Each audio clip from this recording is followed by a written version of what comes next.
ഏറ്റവും പ്രിയങ്കരായ KMA സംസ്ഥാന ജില്ലാ ഭാരവാഹികള്, അതിലുപരി എൻ്റെ ശബ്ദം കേൾക്കുന്ന പ്രിയപ്പെട്ട അറബി ഭാഷാ പഠിതാക്കളെ, ഇന്ന് നമ്മൾക്ക് ഒട്ടും സമയമില്ല. സമയത്തെക്കുറിച്ച് പറഞ്ഞുകൊണ്ടാണ് നമ്മൾ ആരംഭിച്ചത്. ഇപ്പൊ സമയം 8:06 നമുക്ക് ഇന്ന് വൈകിയാണ് ആരംഭിച്ചത്. അത് ഒരു യാത്രയിലായിരുന്നു. ഇൻഷാ അല്ലാഹ് നമുക്ക് ഒരു 9 മണി 9:15 തന്നെ അവസാനിപ്പിക്കുകയുമാണ്. അപ്പൊ ഞാൻ നേരത്തെ ഗ്രൂപ്പിൽ അറിയിച്ചതുപോലെ പിന്നെ ഒരു 5 സെഷനൊക്കെയാണ് എനിക്ക് നിങ്ങളുടെ കൂടെ പഠിക്കാനും പഠിപ്പിക്കാനും അവസരം കിട്ടിയത്.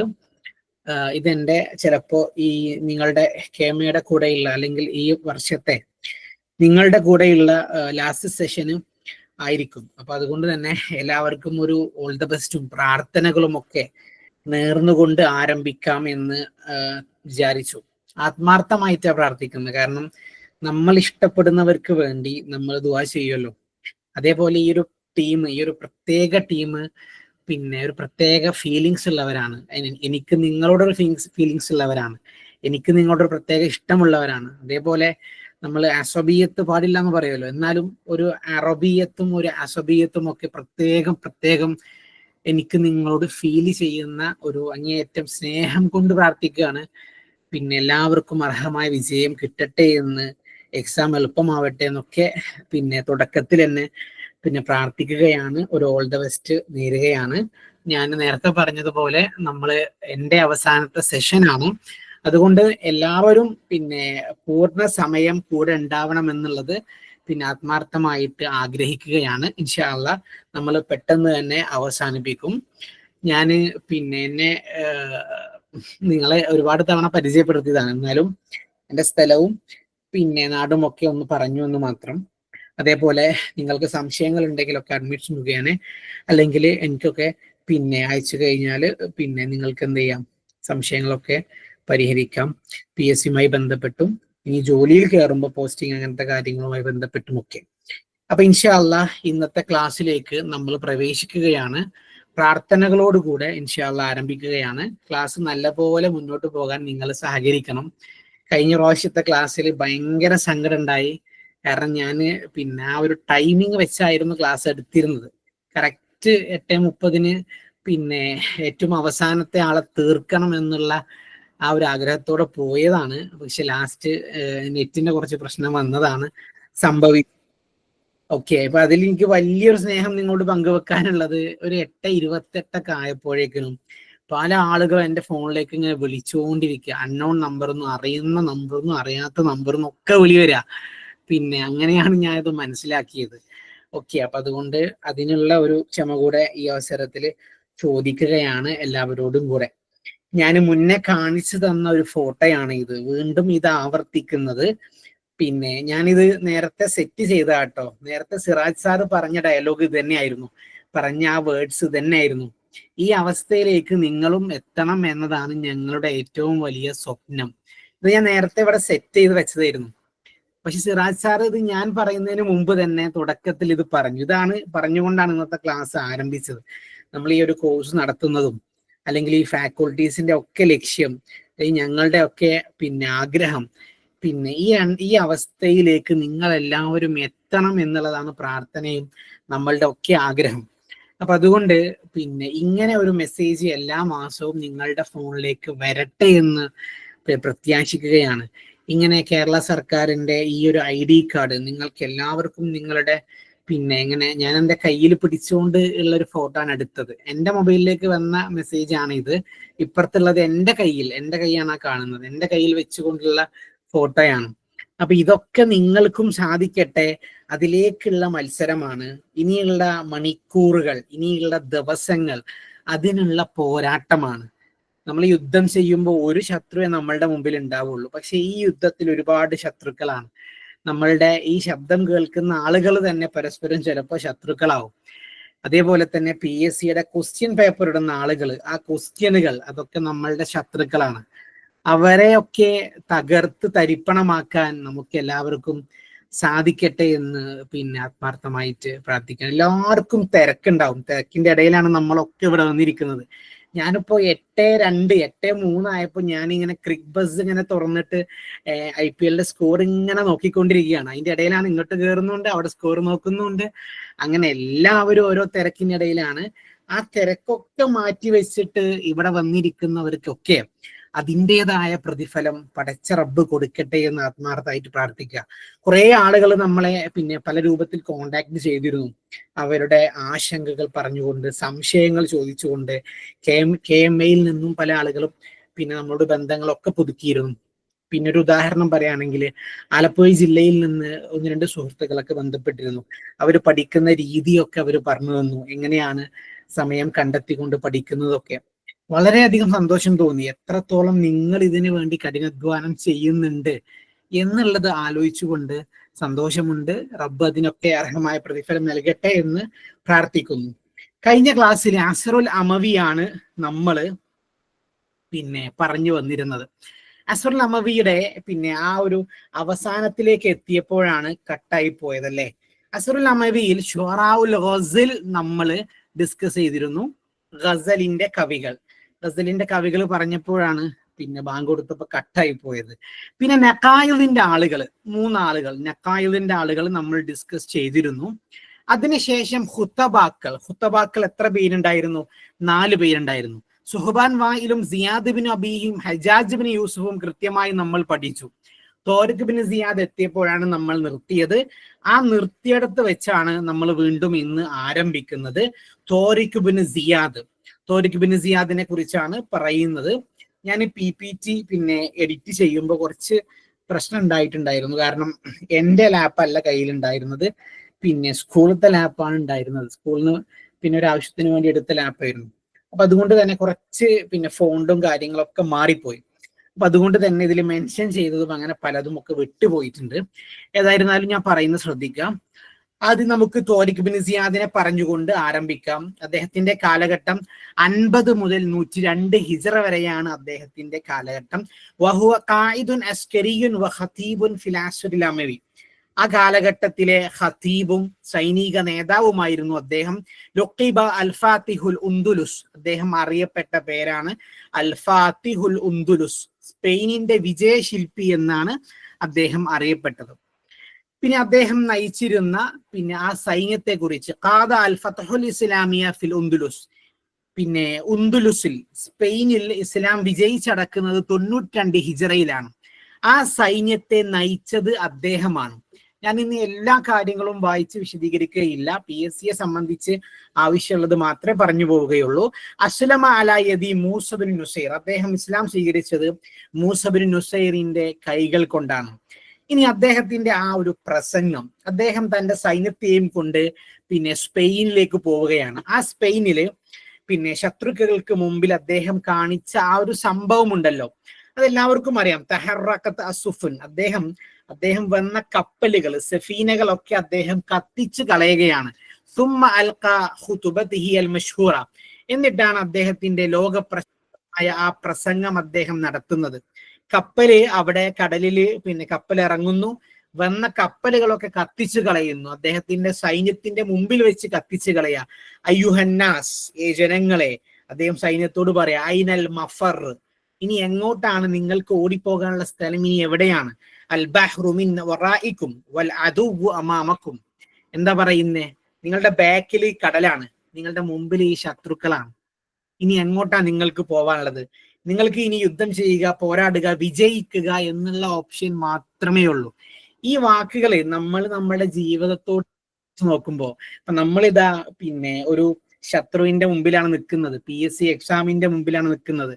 നമ്മൾ നമ്മളോട് തന്നെ പറയണം, നമുക്ക് വേറെ ഓപ്ഷൻ ഇല്ല. ഐനൽ മഫർ, നമുക്ക് ഓടിപ്പോവാൻ വേറെ സ്ഥലമില്ല. ഇവിടെ പോരാടുക, ഇവിടെ വിജയിക്കുക, റാങ്ക് ലിസ്റ്റിൽ വരിക, ജോലിയിൽ കയറുക, ഇത് മാത്രമേ നമ്മുടെ മുമ്പിൽ, വേറെ ഓപ്ഷൻസ് ഒന്നും ഇനിയില്ല എന്നുള്ളത് നമ്മൾ നമ്മളോട് തന്നെ പറഞ്ഞുകൊണ്ടിരിക്കണം. ഞാൻ തോരിഖ് ബിൻ സിയാദിനെ അവസാനിപ്പിക്കുകയാണ്. ഫാത്തിഹുൽ ഉന്ദുലുസ് പ്രധാനപ്പെട്ടതാണ്. അയ്യുഹന്നാസ് ഐനൽ മഫർ, ഇതും റിപ്പീറ്റഡ് ആയിട്ട് ചോദിച്ച ഈ 2 ചോദ്യങ്ങൾ വെരി വെരി ഇമ്പോർട്ടന്റ് ആണ്. ഇനി ഈ അമവി കാലഘട്ടത്തിലെ ഏറ്റവും അവസാനത്തെ ആള് ഖുതുബയല്ല, അത് കിതാബത്താണ്, എഴുത്താണ്. എന്നാണ് എഴുത്ത് തുടങ്ങിയത് എന്ന് ചോദിച്ചാൽ നമ്മളൊക്കെ പറയാറുള്ളത് അബ്ബാസിയ കാലഘട്ടത്തിലാണ് കാത്തിബീങ്ങൾ വരുന്നത്, എഴുത്തുകാർ വരുന്നത്. അതിന്റെ ശരിയായ മറുപടി എന്താന്ന് വെച്ചാല് അമവി കാലഘട്ടത്തിന്റെ അവസാനത്തിലാണ് ശരിക്കും എഴുത്ത് തുടങ്ങിയത്. അത് ആരാണ് കിതാബത്തെ എഴുത്ത് കൊണ്ടുവന്നത്? ഫന്നുർ റസായില്, നമ്മളുടെ ഭരണാധികാരികൾ തമ്മിലുള്ള റസായില്, കത്തിടപാടുകളൊക്കെ ഉണ്ട്, അതൊക്കെ എഴുതി വെക്കുന്ന പ്രമുഖനായ വ്യക്തിയാണ് അബ്ദുൽ ഹമീദ് ബിൻ യഹിയ എന്ന വ്യക്തി. അദ്ദേഹത്തിന് കിട്ടിയ ലഖബാണ് അൽ കാത്തിബ്, എഴുത്തുകാരൻ എന്ന പേര് അദ്ദേഹത്തിന് കിട്ടുകയുണ്ടായി. Abdul Hameed bin Yahya bin Saad al Amiri എന്നുള്ളതാണ് അദ്ദേഹത്തിന്റെ മുഴുവൻ പേര്. അദ്ദേഹം ജനിച്ചത് അൻബാറിലാണ് അദ്ദേഹം ജനിച്ചതും ജീവിച്ചതും. അദ്ദേഹത്തിന്റെ അസുല് കടക്കുന്നത്, കുടുംബ പാരമ്പര്യം എത്തുന്നത് ഫാരിസി, പേർഷ്യയിലേക്കാണ്. ഇനി അദ്ദേഹം അറിയപ്പെട്ട പേര്, പല പേരുകൾ അദ്ദേഹം അറിയപ്പെട്ടിട്ടുണ്ട്. അൽ കാത്തിബ് എന്ന പേര് അദ്ദേഹത്തിനുണ്ട്. അൽ ഉസ്താദുൽ മുത്തർസിലീൻ, ഈ കത്തിടപാടുകൾ എഴുതി വെക്കുന്ന ആളുകൾ, അവരുടെ ഉസ്താദായിട്ട് അദ്ദേഹം അറിയപ്പെടുന്നു. അവ്വലുമൻ അൻശഅ ഫന്നുർ റസായിൽ, അറബി സാഹിത്യത്തിലെ ഫന്നുർ റസായിൽ ആദ്യമായിട്ട് കൊണ്ടുവന്നത് അദ്ദേഹമാണ്. മുഅസ്സിസു ഫന്നുർ റസായിൽ, ഫന്നുർ റസായിലിന്റെ സ്ഥാപകൻ. അവ്വലുമൻ വലഅ ഉസൂലു റസായിൽ, റസായിൽ കത്തിടപാടുകളുടെ ഉസൂലുകളൊക്കെ എഴുതി വെച്ചത് ആദ്യമായി ഉണ്ടാക്കിയത് അദ്ദേഹമാണ്. കാന കാത്തിബൻ ലി മർവാൻ ഇബ്നു മുഹമ്മദ്, മർവാൻ ഇബ്നു മുഹമ്മദിന്റെ എഴുത്തുകാരനായിട്ട് അദ്ദേഹം ജോലി ചെയ്തു. അപ്പൊ ഞാൻ ഈ ടോപ്പിക്ക് അവസാനിപ്പിക്കുകയാണ്. അതായത് ഈ ഒരു ഭാഗം അൽ അസറുൽ അമവി എന്ന ഈ ടോപ്പിക്ക്, ഗസലിന്റെ കവികൾ, നഖായില്, ഖുതബാക്കള്, റസായില്, ഇത്രയും ഏരിയകൾ കംപ്ലീറ്റ് ചെയ്യുകയാണ്. ഇനി ഞാൻ നിങ്ങളോട് അസറുൽ അമവി ശരിക്കും എടുക്കുന്നതിന്റെ മുമ്പ് നമ്മൾ എടുക്കേണ്ടിയിരുന്ന ഒരു ടോപ്പിക്കായിരുന്നു അസറുൽ ഇസ്ലാമി എന്നുള്ള ടോപ്പിക്ക്, ഇസ്ലാമിക കാലഘട്ടം എന്നുള്ള ആ ഒരു വിഷയം. ഇനി ആ വിഷയം നിങ്ങൾ അങ്ങനെ തന്നെ പഠിക്കണം, അങ്ങനെ തന്നെ മനസ്സിലാക്കണം. അൽ അസറുൽ ഇസ്ലാമി, ഇസ്ലാമിക കാലഘട്ടം എന്നുള്ളത് അത് നമ്മൾ ശരിക്കും പഠിക്കേണ്ടത് അമവി കാലഘട്ടത്തിന് മുമ്പാണ്. പക്ഷെ അത് ഒരു 1 അവറിനുള്ള സെഷൻ ഇല്ല. അതുകൊണ്ടാണ് നമ്മൾ അമവി ആദ്യം തീർത്തത്. അപ്പൊ നമ്മൾ അസറുൽ ഇസ്ലാമിയിലേക്ക് പോവുകയാണ്. അസറുൽ ഇസ്ലാമിയില് നമ്മൾക്ക് ഏറ്റവും ആദ്യം പഠിക്കേണ്ട ടോപ്പിക് അശ്ശുഅറാഉൽ മുഖ്ലറമൂൻ, മുഖ്ലറമീങ്ങളായ കവികൾ എന്നുള്ള ടോപ്പിക്കാണ് ആദ്യമായിട്ട് പഠിക്കാനുള്ളത്. സാധാരണ മുഖ്ലറം എന്നുള്ള ഈ വാക്ക് ഉപയോഗിക്കുന്നത് 2 കാലഘട്ടത്തെ സാക്ഷിയായ ആളുകൾക്കാണ് ഉപയോഗിക്കാറുള്ളത്. എന്നാൽ അശ്ശുഅറാഉൽ മുഖ്ലറമൂൻ എന്നുള്ള ഈ പദം, അതായത് അറബി സാഹിത്യത്തില് ഇതുകൊണ്ട് ഉദ്ദേശിക്കുന്ന എന്താണ്? ഹും അശ്ശുഅറാഉ ഉലിദ ഫിൽ ജാഹിലിയ, ജാഹിലിയ കാലഘട്ടത്തിൽ, ഏതെങ്കിലും 2 കാലഘട്ടമല്ല, ജാഹിലിയ കാലഘട്ടത്തിൽ ജനിച്ച ആളുകളാണ്, ജനിച്ച കവികളാണ്. വആശ ഫീഹി, ആ ജാഹിലിയത്തിൽ അവർ ജീവിച്ചു. വ അദ്റക്കൽ ഇസ്ലാം, ഇസ്ലാമിക കാലഘട്ടത്തിലേക്ക് പ്രവേശിച്ചു. ഇസ്ലാം വന്നപ്പോൾ ഇസ്ലാമിനെ അവർ അറിഞ്ഞു, മനസ്സിലാക്കി. അതിനർത്ഥം ഇസ്ലാം സ്വീകരിക്കണം എന്നുള്ള ആ ഒരു പോയിന്റ് പറയുന്നില്ല. ചിലപ്പോൾ ഇസ്ലാം സ്വീകരിച്ചവരായിരിക്കാം, അല്ലെങ്കിൽ ഇസ്ലാം സ്വീകരിക്കാത്തവരായിരിക്കാം. എന്തായിരുന്നാലും ജാഹിലിയ കാലഘട്ടവും ഇസ്ലാമിക കാലഘട്ടവും, ഈ 2 കാലഘട്ടത്തിൽ ജീവിച്ച ആളുകളെയാണ് അശ്ശുഅറാഉൽ മുഖ്ലറമൂൻ എന്ന വാക്ക് കൊണ്ട് ഉപയോഗിക്കുന്നത്. അതിൽ നമുക്ക് പഠിക്കാൻ 4 ആളുകളെയാണുള്ളത്. ഹസ്സാൻ ഇബ്നു സാബിത്ത്, അൽ ഖൻസാ, കഅബ് ഇബ്നു സുഹൈർ, അൽ ഹുത്വയ്യ, ഈ 4 ആളുകളെയാണ് നമ്മൾക്ക് പഠിക്കാനുള്ളത്. ഞാൻ പറഞ്ഞിരുന്നു നേരത്തെ, ഇവിടെയൊക്കെ ഞാൻ മെൻഷൻ ചെയ്ത ഭാഗങ്ങൾ, യെല്ലോയിൽ മെൻഷൻ ചെയ്ത, എനിക്ക് ഏറ്റവും ഇമ്പോർട്ടൻ്റ് ഉള്ളത് അങ്ങനെ മെൻഷൻ ചെയ്ത് തന്നെ അടിവരയിട്ട് തന്നെ പഠിപ്പിക്കണം എന്ന് നിർബന്ധ ബുദ്ധി ഉണ്ടായിരുന്നു. പക്ഷെ അത് ഈ ലിനക്സിൽ നിന്ന് സംഭവം മാറ്റിയപ്പോൾ അതൊക്കെ പോയിട്ടുണ്ട്. അങ്ങനെ ഒരു പ്രശ്നം സംഭവിച്ചു. ഏതായിരുന്നാലും നിങ്ങൾ എല്ലാവരും ശ്രദ്ധിച്ചിരിക്കുക. കുറെ കാര്യങ്ങൾ ഇതിൽ എഴുതിയിട്ടുണ്ട്. അപ്പൊ ആ കുറെ കാര്യങ്ങൾ നിങ്ങൾ എല്ലാതും ഞാൻ പറയില്ല, എല്ലാം നമുക്ക് ആവശ്യമില്ല. പ്രധാനപ്പെട്ടത് ഞാൻ അങ്ങനെ പറയും. അത് തന്നെ എല്ലാവരും കേട്ടിരിക്കുക. ഇൻഷാ അല്ലാഹ് പെട്ടെന്ന് തന്നെ നമ്മൾ ക്ലാസ് കഴിഞ്ഞുകൂടൻ ഇതിന്റെ നോട്ട് നിങ്ങൾക്ക് നൽകുന്നതാണ്. ഇനി ഹസ്സാൻ ഇബ്നു സാബിത്തിനെ എല്ലാവരും ശ്രദ്ധിച്ചു കേൾക്കുക. അദ്ദേഹം അറിയപ്പെട്ട പേര്, അദ്ദേഹത്തിന്റെ മുഴുവൻ പേരൊന്നും ആവശ്യമില്ല. അദ്ദേഹം അറിയപ്പെട്ടത് ഷാഇറുർ റസൂൽ, ഷാഇറുൽ ഇസ്ലാം എന്ന് 2 പേരുകൾ അദ്ദേഹത്തിന് ഉണ്ടായിരുന്നു. പ്രവാചകന്റെ കവി എന്നൊക്കെ അറിയപ്പെട്ടു. ഇനി അത്ര കോമൺ അല്ലാത്ത പേരുകളാണ്. ഷാഇറുൻ അറബിയുൻ എന്ന പേര് അദ്ദേഹത്തിനുണ്ട്. ഷാഇറുൻ മിനൽ അൻസ്വാർ എന്നൊക്കെ അദ്ദേഹം ചരിത്രങ്ങളിൽ അറിയപ്പെട്ടിട്ടുണ്ട്. അദ്ദേഹത്തിന്റെ ലഖബ് എന്ന് പറയാൻ ഷാഇറുർ റസൂൽ, അല്ലെങ്കിൽ ഷാഇറുൻ നബി, അല്ലെങ്കിൽ ഷാഇറുൽ ഇസ്ലാം, ഇത് 3ഉമാണ് അദ്ദേഹത്തിന്റെ ലഖബ് എന്ന് നമ്മൾക്ക് പറയാൻ പറ്റുന്നത്. സ്വഹാബിയുൻ, അദ്ദേഹം സ്വഹാബിയാണ്. ഉലിദ വതൂഫിയ ഫിൽ മദീന, ജനിച്ചതും ജീവിച്ചതും ഒക്കെ മദീനയിലാണ്. അദ്ദേഹം മരണപ്പെട്ടു പോകുന്നത് 54 ഹിജ്റയിലാണ്. അദ്ദേഹത്തിന്റെ കബീല ഗോത്രം ഗസ്റജ് ഗോത്രം. അദ്ദേഹത്തിന്റെ കുനിയത്ത് ഓമന പേര് അബുൽ വലീദ്, അബു ഹെസാം എന്നുള്ളതൊക്കെയാണ് അദ്ദേഹത്തിന്റെ ഓമന പേരായിട്ട് വരുന്നത്. ഇനി അദ്ദേഹത്തിന്റെ ഒരു മകനുണ്ട്. ഏറ്റവും അവസാനത്തെ പോയിന്റ്, അബ്ദുറഹ്മാൻ ബിൻ ഹെസാൻ ആണ് അദ്ദേഹത്തിന്റെ മകന്റെ പേര്. അദ്ദേഹത്തിന്റെ റാവി, അദ്ദേഹത്തിന്റെ കവിതകൾ റിപ്പോർട്ട് ചെയ്തത് അബൂ സഈദ് ശുക്രിയാണ് അദ്ദേഹത്തിന്റെ കവിതകളൊക്കെ റിപ്പോർട്ട് ചെയ്തിട്ടുള്ളത്. ഇനി അദ്ദേഹം ഒരുപാട് കാലം ജീവിച്ചിട്ടുണ്ട്. എത്ര വർഷം? 120ഓളം വർഷം അദ്ദേഹം ജീവിച്ചു. ഇങ്ങനെ 60+60 എന്നിട്ടത് 60 വർഷം ജാഹിലിയ കാലഘട്ടത്തിലും 60 വർഷം ഇസ്ലാമിക കാലഘട്ടത്തിലും, അങ്ങനെയാണ് 120 വർഷം അദ്ദേഹം ജീവിച്ചത്. അദ്ദേഹത്തിന് ഏറ്റവും കൂടുതലുള്ളത് മദ്ഹൊക്കെ അദ്ദേഹം ചെയ്തിട്ടുണ്ട്, എന്നാലും ഏറ്റവും കൂടുതലുള്ളത് ഹിജാ ആണ്. ഏറ്റവും കൂടുതൽ അദ്ദേഹം ഫേമസ് ആയിട്ടുള്ളത് ആക്ഷേപ കാവ്യങ്ങളിലാണ് കൂടുതലും അദ്ദേഹം ഫേമസ് ആയിട്ടുള്ളത്. ഇനി അദ്ദേഹത്തിന്റെ ഒരു കൗല് നമുക്ക് നോക്കാം. കാല ഹസാൻ ലി നാബിയ, ഹസാൻ ഒരു പ്രായത്തിൽ, അദ്ദേഹത്തിന്റെ ഒരു ചെറുപ്പ കാലഘട്ടത്തിൽ തന്നെ അദ്ദേഹം നല്ല കവിയായിരുന്നു. അന്നത്തെ മുതിർന്ന കവിയായിട്ടുള്ള നാബിയ ദുബിയാനിയോട്, ഇത് ജാഹിലിയ കാലഘട്ടത്തിലാണ് അദ്ദേഹം പറയുന്നത്, അന അശ്അറു മിൻക വ അബീക, നാബിയ നിന്നേക്കാളും നിന്റെ ഉപ്പയെക്കാളും ഏറ്റവും വലിയ കവി ഞാനാണ് എന്ന് പറയുന്ന ഒരു ഡയലോഗ് അത് ഹസ്സാൻ റളിയല്ലാഹു അൻഹു നടത്തിയിട്ടുള്ളതാണ്. അസാബഹു ബിൽ ഉമ്മിയ ഖബല വഫാത്തിഹി, അദ്ദേഹത്തിന്റെ മരണത്തിന് മുമ്പ് അദ്ദേഹത്തിന് കണ്ണിന്റെ കാഴ്ച അദ്ദേഹത്തിന് നഷ്ടപ്പെട്ടു പോകുന്നുണ്ട്.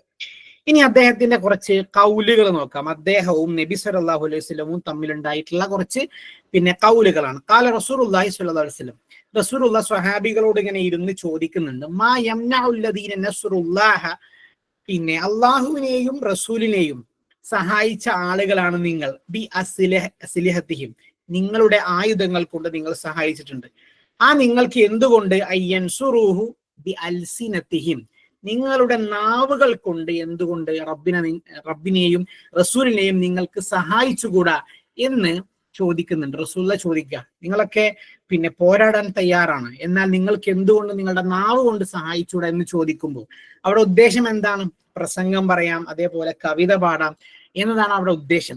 ഹസ്സാൻ, ആ സമയത്ത് ഹസ്സാൻ റളിയല്ലാഹു അൻഹു മറുപടി കൊടുക്കുന്നു, അനലഹല യാ റസൂലുള്ളാഹ്, അനലഹ, ഞാൻ അതിനുണ്ട് യാ റസൂലുള്ളാഹ്, ഞാൻ ഉണ്ട് എന്ന് പറഞ്ഞ് കൈപൊക്കി അദ്ദേഹം വരികയാണ്. അപ്പൊ റസൂലുള്ളാഹി ചോദിക്കും, കൈഫ തഹജൂഹും വ അന മിൻഹും, നീ എങ്ങനെയാണ് ശത്രുക്കളെ ആക്ഷേപിക്കുക, നീ എങ്ങനെയാണ് ഖുറൈശികളെ ആക്ഷേപിക്കുക, ഞാനും ഖുറൈശികൾ പെട്ടതല്ലേ, നീ ആക്ഷേപിക്കുമ്പോൾ ഞാനും അതിൽ പെടില്ലേ എന്ന് ചോദിക്കുമ്പോ, വല്ലാഹി അസില്ലുക മിൻഹും കമാ തസില്ലു ശഅറ മിനൽ അജീൻ, ഈ മുടി മാവിൽ ഇങ്ങനെ ചാടിപ്പോയാല് ആ മുടി എങ്ങനെയാണ് മാവിൽ നിന്ന് എടുക്കുക? ഒരു നാര്, ചെറിയൊരു നാരാണല്ലോ, അതിങ്ങനെ വലിച്ചെടുക്കുന്നത് പോലെ ഖുറൈശികളെ ഞാൻ ആക്ഷേപിക്കുമ്പോൾ അതിൽ നിന്ന് റസൂലുള്ളാഹിനെ ഞാൻ മാറ്റി നിർത്തും എന്ന് അദ്ദേഹം പറയുന്നു. ഖാല റസൂലുള്ളാഹി സ്വല്ലല്ലാഹു അലൈഹി വസല്ലം അദ്ദേഹത്തോട് തിരിച്ചു പറയുന്നു, അഹ്ജുഹും, നീ അവരെ ആക്ഷേപിച്ചോളൂ, എന്താണ്, വമഅക റൂഹുൽ ഖുദുസ്, നിന്റെ ഒപ്പം ജിബ്രീൽ ഉണ്ടാകും എന്ന് പറയുന്നുണ്ട്. അപ്പൊ ഇതിൽ നിന്ന് ചില ചോദ്യങ്ങൾ വരാറുണ്ട്. ഈ ലാസ്റ്റ് പറഞ്ഞ ഡയലോഗ്, റസൂലുള്ളാഹി സ്വല്ലല്ലാഹു അലൈഹി വസല്ലം പറഞ്ഞ വാക്കുകൾ, അത് ചോദിക്കാറുണ്ട്. വല്ലാഹി അസില്ലുക മിൻഹും, അതൊക്കെ ചോദിക്കാറുണ്ട്. ഈ ഒരു പേജിൽ പറഞ്ഞ എല്ലാ വാക്കുകളും കൗലുകളാണ്, വാക്കുകളാണ്. അതൊക്കെ ചോദിക്കാനുള്ള സാധ്യതയുണ്ട്, പഠിച്ചു വെക്കുക. ഇനി അദ്ദേഹത്തിന്റെ 2 വരികൾ കൊടുത്തിട്ടുണ്ട്, അതൊന്നും അത്ര പ്രധാനപ്പെട്ടതല്ല, അത് അത്യാവശ്യമുണ്ടെങ്കിൽ മാത്രം നിങ്ങൾ നോക്കുക. അപ്പൊ ഹസ്സാൻ റളിയല്ലാഹു അൻഹുമായി ബന്ധപ്പെട്ട് കുറെ കാര്യങ്ങൾ പറഞ്ഞു, അതൊക്കെ ഒന്നും കൂടെ എന്ത് ചെയ്യുക, കൃത്യമായിട്ട് പഠിച്ച് പോവുക. നമ്മൾ 2ാമത്തെ ആളിലേക്ക് പോവുകയാണ്. ഹൻസായിനെ കുറിച്ചാണ് നമ്മൾക്ക് 2ാമത് പറയാനുള്ളത്. ഹൻസായിൽ നിന്ന് എപ്പോഴും ചോദിക്കുന്ന ചോദ്യമാണ് ഹൻസായിന്റെ പൂർണ്ണമായ പേര്. കേട്ടറ്റിനും PSCക്കും ഒക്കെ ഒരു ഹൈലൈറ്റ് ചോദ്യമാണ്. ഹൻസായിന്റെ പൂർണ്ണമായ പേര് തുമാലിർ ബിൻത് അംർ ഇബ്നു ഷർബീൽ. അതിൽ തന്നെ ഈ ഭാഗം തുമാലിർ ബിൻത് അംർ എന്നുള്ള ഈ ഭാഗം എപ്പോഴും ചോദിക്കാറുണ്ട്. അവർ ജനിക്കുന്നത് 575 ഹിജറയിൽ നജ്ദിൽ വെച്ചാണ് ജനിക്കുന്നത്. മരണപ്പെടുന്നത് ബാദിയയിൽ വെച്ചാണ് 645 AD-യിലാണ് അവര് മരണപ്പെടുന്നത്. 24 ഹിജറയിലാണ് മരണപ്പെട്ടു പോകുന്നത്. ബനി സലീം ഗോത്രത്തിലാണ് ഖൻസാ ജീവിച്ചിട്ടുള്ളത്. അതേപോലെ അവരുടെ ലഖബ് അൽ ഖൻസാ എന്ന പേര് വരാൻ കാരണം എന്തുകൊണ്ടാണ്? ലി ഇർത്തിഫാഇ, അവരുടെ മൂക്കിന്റെ ആ ഒരു നീളം കൊണ്ടാണ് ആ ഒരു പേര് വരാൻ കാരണം എന്ന് പറയുന്നു. അപ്പൊ നോക്കൂ നിങ്ങള്, പിന്നെ മൂക്കിന്റെ നീളം കൊണ്ടാണെന്നൊരു അഭിപ്രായമുണ്ട്, അതേപോലെ തന്നെ മൂക്കിന്റെ ഭംഗി കൊണ്ടാണ് എന്നും നമുക്ക് ചരിത്രത്തിൽ കാണാൻ പറ്റും. അപ്പൊ ഹൻസാ അവരുടെ മുഴുവൻ പേര് എന്തുകൊണ്ടാണ് ആ ലഖബ് വന്നത്, ഇത് രണ്ടും ഇമ്പോർട്ടന്റ് ആണ്. ഇനി അവരുമായി ബന്ധപ്പെട്ട പ്രധാനപ്പെട്ട ഒരു സംഭവമാണ് പിന്നെ അവരുടെ സഹോദരങ്ങളായിട്ടുള്ള സൊഹറും മുആവിയയും. ഇവർ രണ്ടുപേരും പിന്നെ മരണപ്പെട്ടു പോവുകയാണ്, കൊല്ലപ്പെട്ടു പോവുകയാണ് യുദ്ധത്തിൽ. അങ്ങനെ അവർ രണ്ടുപേരും കൊല്ലപ്പെടുമ്പോൾ പിന്നെ ഹൻസാ അങ്ങേയറ്റം അവരെ കുറിച്ച് ആലോചിച്ചുകൊണ്ട് കരഞ്ഞ് റസ എഴുതുന്നുണ്ട്, വിലാപകാവ്യം എഴുതുന്നുണ്ട്. ഇഷ്തഹറച്ച്, അവർ ഏറ്റവും കൂടുതൽ ഫേമസ് ആയത് ഏതിലാണ്? റസായിലാണ്. ഇതും കേട്ടറ്റിനും PSCക്കും ചോദിച്ചിട്ടുണ്ട്. ഹൻസാ ഏറ്റവും കൂടുതൽ ഫേമസ് ആയത് ഏതു മേഖലയിലാണ്? അത് റസായിലാണ്. അത് എന്തുകൊണ്ടാണ്? അവരുടെ രണ്ട് സഹോദരങ്ങൾ കൊല്ലപ്പെടുമ്പോൾ അവരാലോചിച്ചു കൊണ്ടാണ് അവര് പാടുന്നത്. അങ്ങനെ അങ്ങേയറ്റം ഉമ്മീയ്, അന്ധതയിലേക്ക്, കണ്ണിന്റെ കാഴ്ച നഷ്ടപ്പെട്ടു പോവുകയാണ്. പിന്നെ ഒരിക്കല് പിന്നെ അവര് കരഞ്ഞുകൊണ്ടിരിക്കുന്ന സമയത്ത്, ഇസ്ലാം സ്വീകരിച്ചതിന് ശേഷം അവരിങ്ങനെ കരഞ്ഞുകൊണ്ടിരിക്കുകയാണ്. അപ്പൊ ആ സമയത്ത് പിന്നെ ഉമർ റളിയല്ലാഹു അൻഹു വന്ന് ചോദിക്കുന്നുണ്ട്. ഖാലത്ത് ലിൽ ഉമർ, ഉമർ റളിയല്ലാഹു അൻഹു വന്ന് ചോദിക്കുന്നുണ്ട്, ഇനി എന്തിനാണ് കരയുന്നത് എന്ന് ചോദിക്കുമ്പോൾ അവർ ഉമർ റളിയല്ലാഹു അൻഹുവിലേക്ക് തിരിച്ചു പറയുന്ന പിന്നെ വാക്കുകളാണ് കുൻതു അബ്കി ലഹു മിനസ്സഅർ, അന്ന് ഞാൻ അവരെ കുറിച്ച്, സൊഹർ മുആവിയ എന്ന എൻ്റെ രണ്ട് സഹോദരങ്ങളെ കുറിച്ച് ഞാൻ അന്ന് കരഞ്ഞത് എന്തുകൊണ്ടാണ്? ഞാൻ ആ ഒരു പിന്നെ അവർ കൊല്ലപ്പെട്ട ആ ഒരു സങ്കടം കൊണ്ടും ആ പക കൊണ്ടാണ് ഞാൻ കരഞ്ഞിട്ടുള്ളത്.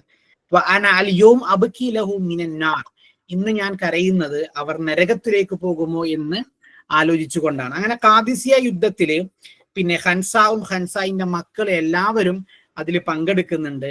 ഹൻസായിന്റെ 4 ആൺമക്കൾ സിയാദ്, മുആവിയ, അംറത്ത്, ഹൻസായിന്റെ എല്ലാ മക്കളും പിന്നെ ഖാദിസിയ യുദ്ധത്തെ ഷഹീദാവുകയാണ്.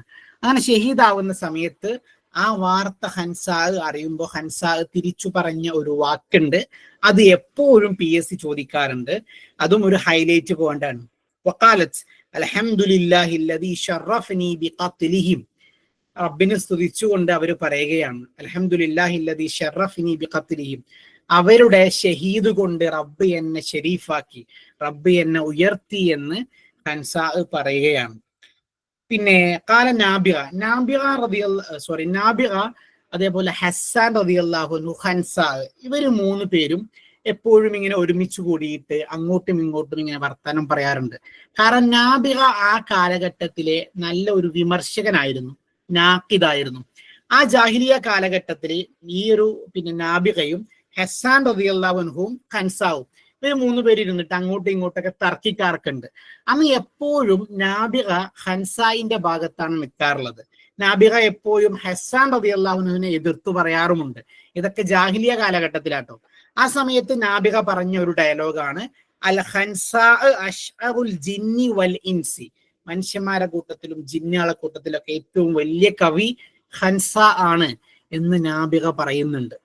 ഈ നാബിഗ പലരെ കുറിച്ചും ഇങ്ങനെ വാക്കുകൾ പറഞ്ഞിട്ടുണ്ട്. അതിനൊക്കെ കാരണം നാബിഗ ആ കാലഘട്ടത്തിലെ വലിയ ഒരു നാഖിദായിരുന്നു എന്ന് ഇൻഷാല്ലാഹ് സമയമുണ്ടെങ്കിൽ ആ ഭാഗം കൂടെ ഞാൻ പറയും. ഇനി നമ്മൾ മൂന്നാമത്തെ ആളിലേക്ക് പോവുകയാണ്. കഅബ് ബിൻ സുഹൈറിനെ കുറിച്ചാണ് മൂന്നാമത് നമുക്ക് പറയാനുള്ളത്. കഅബിന്റെ ഏറ്റവും വലിയ പ്രത്യേകത, കഅബിന്റെ കുടുംബത്തിലുള്ള ഒരുപാട് ആളുകൾ, കഅബിന്റെ ഉപ്പ സുഹൈർ ബിൻ അബി സലമയാണ്, കഅബിന്റെ സഹോദരൻ ബുജൈറാണ്, മകന്, പേരമകന്, എല്ലാവരും ഷുഅറ, എല്ലാവരും കവികളായിരുന്നു. അങ്ങനെ ഓർത്തു വെക്കുക, കഅബിന്റെ കുടുംബത്തിലുള്ള കുറെ ആളുകൾ കവികളായിരുന്നു. സുഹൈർ ബിൻ അബി സലമയെ കുറിച്ച് നമ്മൾ മുമ്പ് പഠിച്ചതാണ്. കഅബ് ജീവിച്ചത് ഒത്ത്ഫാനിലാണ്. കഅബിന്റെ ഉമ്മാന്റെ പേര് കബിഷ ബിൻത് അമ്മാർ എന്ന സ്ത്രീയാണ് അവരുടെ ഉമ്മ. ഇനി കുറച്ചധികം പോയിന്റുകൾ ഞാൻ ഉൾപ്പെടുത്തിയിട്ടുണ്ട്, അതൊന്നും ആവശ്യമില്ലാത്തത് കൊണ്ടാണ് ഞാൻ അതൊക്കെ സ്കിപ്പ് ചെയ്തുകൊണ്ട് പോകുന്നത്. ഇനി കഅബ് ഇസ്ലാം സ്വീകരിക്കുന്ന സന്ദർഭമൊക്കെ നമുക്ക് എല്ലാവർക്കും അറിയാം. ലമ്മ ദുഹറൽ ഇസ്ലാം അസ്ലമ അഖൂഹു ബുജൈർ, ആദ്യമായിട്ട് ഇസ്ലാം സ്വീകരിച്ചത് കഅബിന്റെ സഹോദരനായ ബുജൈറാണ്. ബുജൈർ ഇസ്ലാം സ്വീകരിച്ചപ്പോൾ കഅബിന് ഭയങ്കര ദേഷ്യമായി. കഅബ് ആദ്യം തന്നെ ചെയ്തത് എന്താണ്, റസൂലുള്ളാഹി സ്വല്ലല്ലാഹു അലൈഹി വസല്ലമയെ ഹജാ നടത്തി, റസൂലുള്ളാഹിനെ ആക്ഷേപിച്ചുകൊണ്ട് പാടി. റസൂലുള്ളാഹി അവിടുത്തെ അന്നത്തെ രാജാവും കൂടിയാണ്. അപ്പൊ എന്ത് ചെയ്തു? സ്വാഭാവികമായിട്ടും കഅബിനെ പിടിച്ചു കൊണ്ടുവരാൻ വേണ്ടിയിട്ട് ഓർഡർ ചെയ്തു.